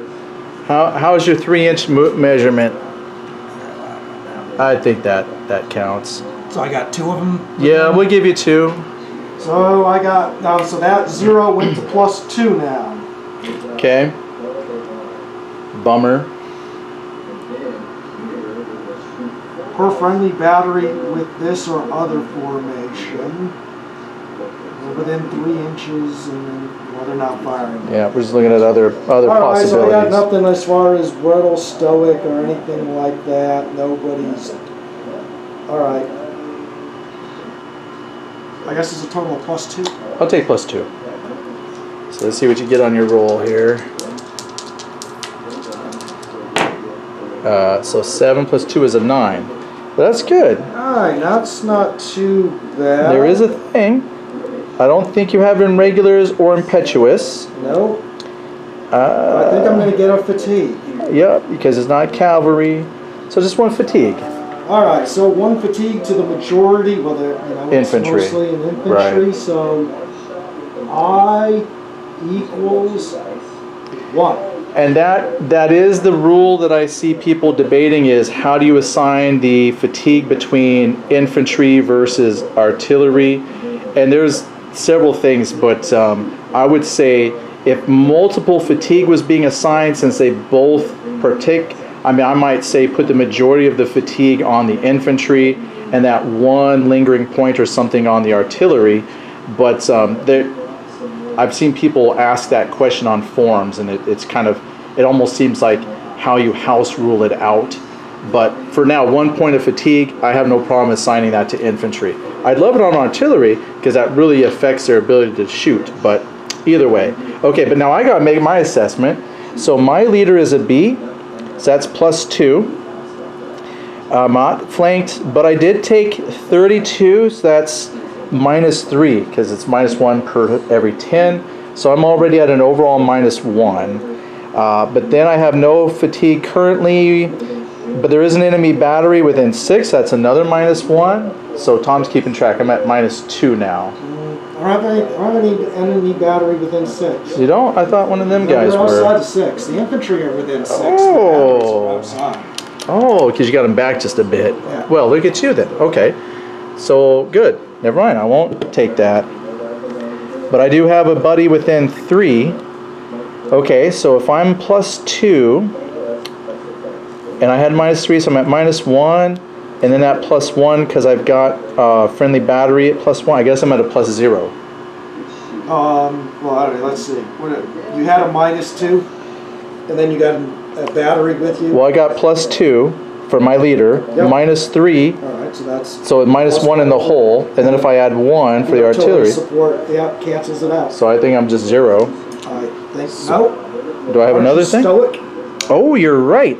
Oh, wait, but are you still on defend? You didn't change his order, did you? No, they're still defend. Yeah, these guys changed. They're still Okay, defend. so you could be plus 1. Oh, okay, we'll take plus 1. So we're plus 1 because we're stoic and I'm on defend orders. Okay. So that would be a 9 plus 1 is 10. Yep. So that plus 1 gave us no effect. All that whopping firepower did Oof. nothing. Yep. Thank you, stoicism. Okay. Well, I don't think even with the... Well, 9 would have got you a fatigue, but that's Right. Stoic, it's like, screw it. We don't- So whatever.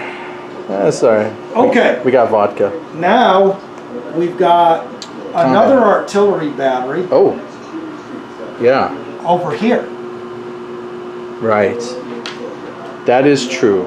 And that is a horse gun with So- 6. So that should be, what kind of guns are they? They're 6-pounders. So a 6-pounder. There's 3 sections. That's So that's plus 3. plus 3. So artillery by itself, I think that's it. Just a plus. but we'll see how he rolls, because he might roll low and then it'll be nothing. Load the canisters! So it's 4 plus 6. Nope. 7 total. No, didn't get a 10, but you could get a leader fake. 'Cause it's That's true. He did shoot, so there's always a chance. Nope, leader's fine. Now, my skirmish, I don't think you will have any. Because you got cavalry formations. This gets to That's the roll with true. the cavalry formations, and you don't. I think you get to roll the d6, the 2d6, but you don't get any of the right. points for cavalry. Because even though that particular, is that the part of the 2? Maybe I get a skirmish on him. Well, then you would be splitting up That is true. fire, and they. Yeah, within because that would be 2 45 formations. degrees of the. Yeah. Okay, so Tom's actually in a good position because since you're fighting cavalry, I think that's one of those other things people debate is how do you. But I don't. Yeah, I think you're right. There's no big bonuses against cavalry. You got We're checking. 2 formations. I mean, you I'm have not to gonna- split your fire between 2 formations. Well, I could split, but the thing is, I gun don't is its know. own formation. But I don't think I can add bonuses. You can't add any bonuses 'cause Against the cavalry? It's got infantry. There's something about that. We'll take a quick peek. Okay, so with the looking at this attacking cavalry, so it says here section 5.1.3. We're looking on page 38 for those playing along. Skirmishing modifiers for infantry battalions are ignored against a target formation that is attacking and includes cavalry.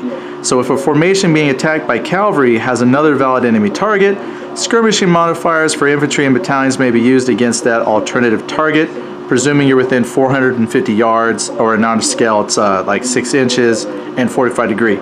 So his folks, if we look over there, they were on, and that's the horses, or that's the horses over there.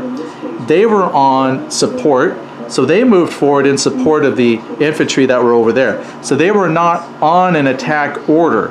So the question then that we have is, would we apply those skirmishing modifiers to them because they were not on an attack? Like, is it a, as the rule is written? And I know there's something in the rules that says, you know, don't interpret into them, but at the same time, we're like, well, is that a meaning they're on an attack order versus a support? So if they're not on an attack order but a support order and they've gotten within range of skirmish, could my skirmishers engage the cavalry because it's not an attack order? Are we reading too much into this? Is this simpler than what we're making it out to be? So we haven't put a final decision on that yet. So we're gonna make a ruling and then see if we can get clarification on what do we do with cavalry that is within skirmish range that is not on an attack? Because it says if they're on an attack, you don't put your skirmish points on them. We'll come back after we decided that, but I wanted to put that question out there so we could look that up later. I think you got +6. Right, because I guess those are all lines. I don't think I got like a, that's the second group. They're all Active lines. Doctrine. Yep. Yeah, so I think you got 2d6 +6. So 2d6 plus 6. Okay, so here's the ruling that we did, team, is we decided that because the cavalry did not specifically have an attack order, then we're going to interpret the rules as being they can have the skirmish points applied to them because they were not in attack. So these folks, because the narrative in my mind that plays is depending on how the cavalry approaches, do some of those people, there's not actually forming square, but there's always this narrative picture of how the individual units are reacting to things. So you could say that since those horses were not necessarily attacking them, they didn't have to form squares, so they're still an effective firing ability. And because there's two formations, we would have to split decide where my bonuses go, and I can only apply my 2d6 roll to one group, which is why it's important to decide if I can put my points here and roll against them, or do I roll against the artillery. This is only a +2. I'd have to roll like an 8 or higher, but here I'm at +6, and I can roll, and again, the target is 10 to force a assessment check. So we're going to say I'm shooting at them. I'm applying 6 points because I got 3 line units, and we're going to roll. So here we go. So that is 8 + 6 is a 14. So that's going to force an assessment check, forces a leader check, and when he makes his assessment roll, it's a -1. Not much. They might not come out of that hurt at all, but a check is a check. And I don't get to roll against the artillery, so the +2 is combat ineffective. Except for a leader check. Yeah, I said maybe a leader check. He's part of that batch. Let's see if that check. You would have fired at him, and Oh, 3. Almost. You rolled a 3. Wow. All right, we'll check the And this cavalry guy here, now, yeah, well. because that's a separate formation, so you're going to check the cavalry, but Yeah, again, just- rolled a 9. They're fine, so no leader check. But now you can check the assessment against the cavalry, so he gets 1 assessment check. So we'll look at modifiers. All right, so I'm a C. So that's a +1. +1. Great. We're not flanked. And then you got 1 assesso. The +1 and a -1, because you got 10. So here's 0. I do have a battery You do. in support, You do. sitting right to the right side. But guess what? There's an enemy battery. Not. Oh yeah, you did Yeah, unlimber. he did unlimber. So that cancels that I out. think that cancels. So you're still at a 0. But I don't think you have any penalties. Yeah, I think I'm still at a 0. Yeah. He rolls Ooh, a bad. 3. Oh, Rolls hey, hey! Which is still on the positive side, but yeah, it's kind of rough. So it says here, irregulars and impetuous roll. You don't have either of those. But cavalry may evade, so we always took that as an option. They can evade away. That puts them in a fallback state. We'll have to read specifically because I don't remember specifics if that puts them where they have to be rallied or something. We'll read that. But if he wants. But it does say artillery retire. However, that artillery was a separate formation, Yep. so it wouldn't account. Yeah, it's not against the. But it is +2 fatigue. Against the cavalry, great. That's fantastic. So now he gets to decide if he wants to retire, or evade, I should say. And then if we just quickly look at the evade. See, that might be good because now it's going to go into combat, and he's already going into combat with a penalty of 2 fatigue. So if we look up evade, I believe that is a... Here, let's look at the glossary real quick. Yeah, I think that's like a 6-inch move if I want to evade. Right, we'll double check here. Evade. So as a result of combat resolution or an assessment, that's the assessment, must be, requires, if he wants to, away from the nearest enemy 450 yards for infantry and cavalry, or 900 yards away from unlimbered enemy artillery. So you would have to go back, because there is unlimbered artillery, you'd have to go back 12 inches. Under some conditions, units may be allowed to do this voluntarily. That's what his was. It said may. So other than that, there's no penalty. He just can, at this point, fall back 12 inches if he so chooses. Otherwise, we'll move into a combat segment of my infantry against his cavalry. And he's not that bad off. The 2 fatigue only matters really if he takes another fatigue during some of this skirfluffles, because against infantry, it's every 3 fatigue. Oh, but if I'm cavalry, that's my 2 fatigue. Yeah, so he's not quite close to a penalty yet, and then my infantry going in are fresh, so he would be at the disadvantage. So that's what he's deciding. What does he want to do? We'll come back. 1-on-1. Alright, so to catch you up, he did decide to evade with the cavalry. They went back 12 inches over there. We're learning how to say mother effer in French to accommodate for that. We're going to get Google Translate later. Then all that's left, because the cavalry bugged out, is just this infantry against that guy for combat. I was hoping for more combat, but this would be a good combat example for you. And again, combat is all kind of simultaneous, but you can figure one person's bonuses first. So if we go with yours, we can look at. Let me get these sheets next to each other. Information area for him. Oh yeah, he's got a. I just gotta make sure where I'm going to. Yeah, I need to readjust reformation. And I guess there's probably 12 inches so there. So this reformation for them is about 12. Their reformation area is still back here about 12. And he's still here about 12. His is back here in the woods, fat, dumb, and happy. There. So he's refiguring. And those artillery batteries, that 12 is probably about there. But if we're looking at combat, now combat, again, this combat will play fast. It takes longer to explain what we're doing than to actually do it. If the horses were there, we would have a lot more combat. We could decide if we're starting on this side and going this way. And believe it or not, it really matters sometimes where you're starting the combat, because modifiers tend to build up and kind of roll downhill for the loser if you start on your weak side. So generally you want to start on your strong side, like with your strongest units, to set you up for the rest of the sequential battles about to occur. But since he pulled his cavalry out, we're going to be just stuck over here. So I'll be looking at my 1st Battalion Smolenski guy. Now that's my 2nd division. So I'd look over here at my Kubla Khan guy. Now the bonuses are a little bit different. You don't look at leadership rating, they have a tactical rating. This guy's tactical rating for that formation is a +1. And since that's my Smolenski line, it's only one of them, so he's going to apply a +5. So I take my tactical rating, add in my unit's combat rating, that gives me a 6. There's no specials, so there's no shock or anything like that, but I'm looking at a 6. Now we're going to look to see other penalties. Defending fortification we don't have. We're not attacked from the rear. It's not limbered artillery formation. We're not broken. If I'm doing versus artillery, so for every 4 fatigue I had, it'd be a -1. I have no fatigue.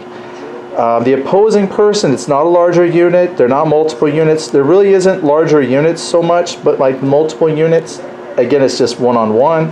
And again, no characteristics. So I'm at a +6. All right. Now he's going to have... I got an artillery battery. I got a tactical rating of 0. Okay, 0. I've got a combat rating of 4.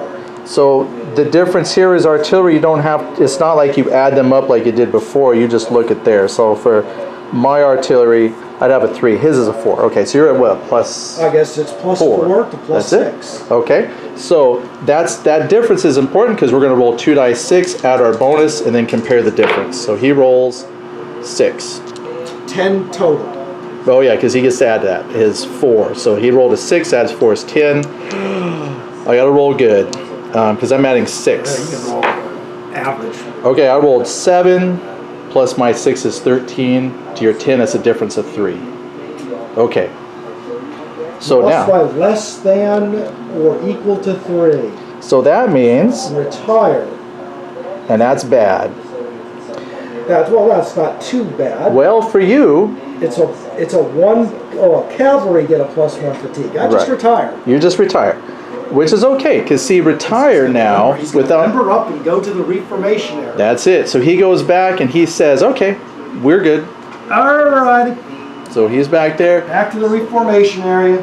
And that means to use them again, he'd have to do the whole commit. Actually, yeah, I don't think they are on a retreat status or anything when they retire. We'll have to look. And 1 by less than greater fatigue. Yeah. Hold position. Now that's my thing, because I won by 3. And no fatigue. Only if it was cavalry, I'd get +1 fatigue. So my men just stay there. Technically, he's just a little further back. But yeah, not 12-inch reformation, so he's a little bit. There you go. So the only thing that I would check is just to double check on what retire means. A result of combat or an assessment. Back out, I have to rally him. That's what I thought. So an infantry battalion retires his place back. Well, it says, an infantry battalion. But artillery retire a place in the reformation area. Yeah, so 6.3.2. We just want to check to see if he has to rally them. If he's got to rally them, then that's a good result for me. So let's find 6.3.2, 6.3, 6.3.2. retire. I'll retire movement unless the retiring unit is blocked in path. Okay, where's this one? Artillery that retires is placed adjacent to the reformation area and must be rallied by the rally a unit leader action. I think that was one of the tokens. I had ripped some out on paper, and we just put a little reminder for rally. But you know, to bring them back out. but he needs to rally. So we would put like just a little reminder, like, okay, that guy needs to rally. Then we can pull him out. But to rally, that means the unit leader, well, the force commander has to go back there. So yeah, it's not an easy thing just to pull them out. But he's got no fatigue. So it might not be difficult to pull them out. You might not have a terrible time. It just means really the only downside to that is, like, if there was fatigue, then there would be, you know, you'd have to start deciding who do you want to rally, because the more fatigue, the more of a penalty. But with no penalty, his leadership rating is really good. So for him, it might be just an easy go back, attach, roll, rally him, detach. It's when there starts to be fatigue that it's a problem. So yeah, that might not be a problem this early in the game. All right, so all combat's broken. Yep, there's no more touching all units. things done. All done. There is order conversion. Wait, is there any assessments after combat resolution? There's no leader fate, but I think there is an Just combat resolution, and is there an assessment after? Yeah, there is. yeah, there's an assessment. There's a chance more could happen. So, yeah, there's no leader fate check. That's only after artillery and skirmish, but after a combat resolution, before we would do the next combat resolution, we would check on an assessment. So I think I would have to make an assessment check too. I just don't have many penalties. But my folks could be freaked out by the combat that just occurred, the carnage. Assessments are done. So for me, I've got, well, I was only in one combat. Right. You only lost one. I did the evade. Yeah. The force. There was no combat there. So I got an artillery battery with a leadership of That's three, true. which Yeah. is +2. Yeah, just that I artillery. didn't have 3 combat losses. I don't have any No. fatigue. There's no more batteries within 6 inches, or there's none of that. So yeah, in a sense, we're just checking to see if there's more fatigue. I think I got a +2. Okay, so he's got a +2. So I don't think anything really bad will happen, but it's just to check if there's additional fatigue. Well, he rolled a 5. Well, I rolled a 3 + 2 is 5. So that's that's just 1 fatigue. 1 artillery fatigue. All right. Okay. Well, see, now that's important because That is important. next time around there's penalties for that. But see, now I'm going to make an assessment check as well because my folks were in combat. It was just that 1 artillery, but I'm still going to look. My leadership on that is a B. So the Kublai's got a B, so that's a +2. We're not outflanked. There was not 10 points of, okay, I didn't suffer 3 losses. There's no fatigue. No enemy battery near me. But should I claim the friendly? Oh, there is. That guy, he's still there. Yeah. But I still have a friendly, so those cancel. Okay. And so I don't think anything on my stoic. I'm not on a defend. They went to attack. So I think I'm just a +2. Because the batteries cancel out. Right. And just my leadership a B. Yep. So I'm a +2. So roll good. Okay, so that's 8 on the dice. +2 is 10. 10 is no effect. So they say they flick their nose in your general direction. Yep. And that's combat.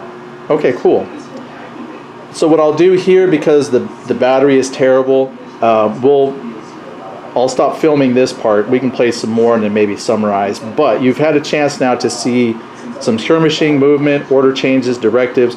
We've done all the things you can do, including the combat, assessments, leader fate, all there. And it's easy, flows really well. So I'll just stop recording for that little bit, save a little battery in case we want to wrap up. But currently this is where it stands as of the point that I stopped filming this. My initial reserve is back here. My 2nd division has pushed forward, and has scared away some horses and his artillery. No fatigue. They're still here. 1st Division is still defending this area. No fatigue. I think we put 1 fatigue on your infantry, but everything else is still deployed. But these guys are still in positions where they can, you know, attack, because they're still on an attack, and their new objective is this area over here. Is that smart? Yeah, you know, but we can do it. And then he's got his division, one of them here, his other, that's the retired folks. And now he's got nice, I don't know what order they're on, he doesn't have to tell me, but he's got his division here that he can play with. They're going to have to come forward if he wants to take his objective.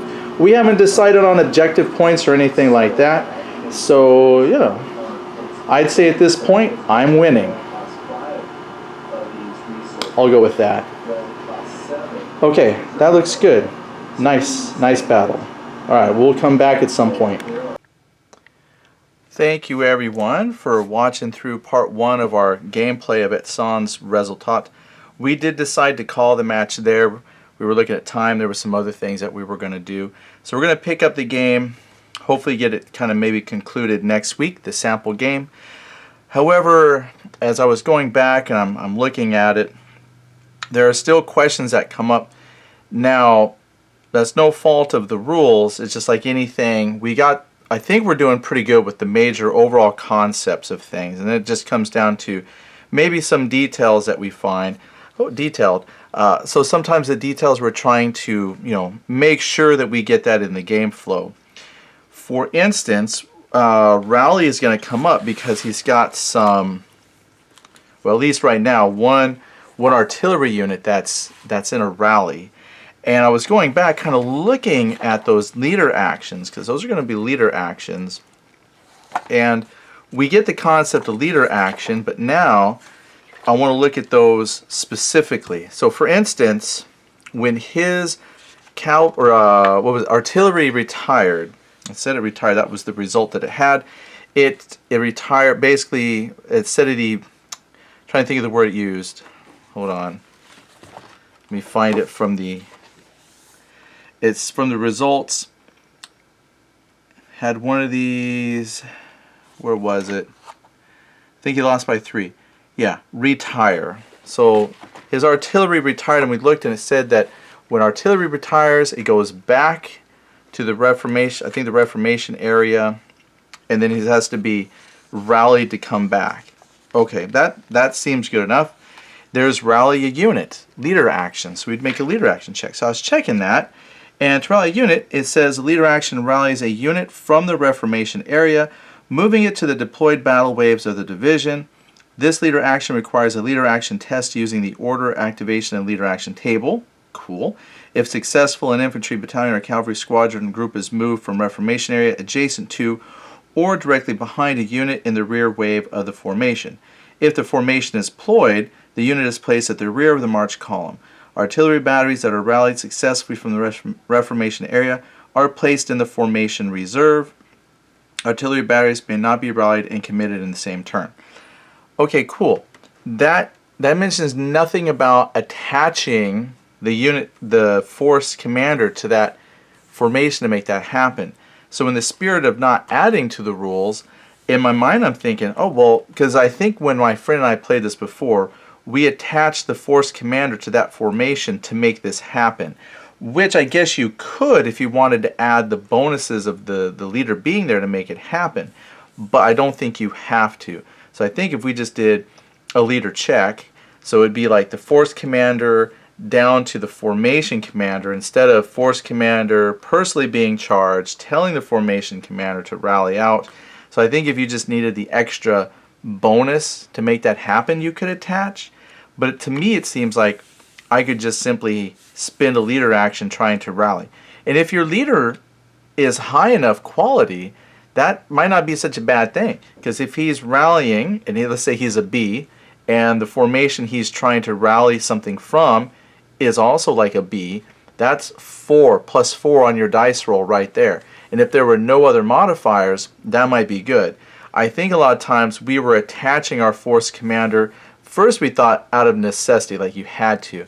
But I think in retrospect we were attaching because if there's a lot of fatigue or penalties for other reasons, you want all the bonuses you can get. But just kind of looking back, one thing we got to do is try not to add things to the rules that aren't there. So according to this, he could rally his artillery back and not attach his formation commander.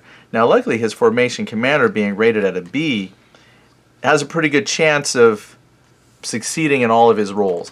Normally this only really becomes a concern when you do different actions that need rolls, is as soon as you fail one roll you can't do any more. Like he couldn't try rallying additional units.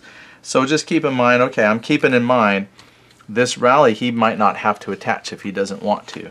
It seems like when you have to attach, it's explained in this here, retreat and broken status. So to change from retreat to broken, then your commander would then take personal command of the formation. So that formation, if it's broken and it goes back to where its reformation area was, then the force commander is going to attach back there to try and change them from retreat or broken and into this rally and reform status. And then from there he could do some additional stuff to try and remove fatigue and get them to where they can start to deploy out. Okay, that sounds, there's things to do. So from there he could, from rally and reform status, he could try to make rolls to rally units out, because if you have like more deployed units, then you have units with fatigue, then they lose that broken or retreat status, so they can come out of this rest and reform status and then turn to defend. So there's some other things here. So it seems like the only time I need to attach the commander to a formation is if I want to give it an extra bonus on die rolls because of like retreat or broken status. So that just came to mind because that's an upcoming thing we'll have to deal with on the next game, and I want to make sure that when he's pulling his artillery out, it's just a rally command and he does not have to attach his force commander. So really, the big overall concepts we get, a lot of the tactical kind of big decisions we're learning slowly, but sometimes it's just those little details that we're still trying to nail down. And one that comes to mind, I think we discussed it in the game, was the deploying artillery. And I'm still thinking from what I've read that when you deploy, artillery comes out automatically, which means when he goes to deploy his group of just those 2 artillery, he doesn't have to make any roll to deploy. He'll just pull them out, but he'll have to roll to commit them to make sure they actually go up onto the line so they can fight.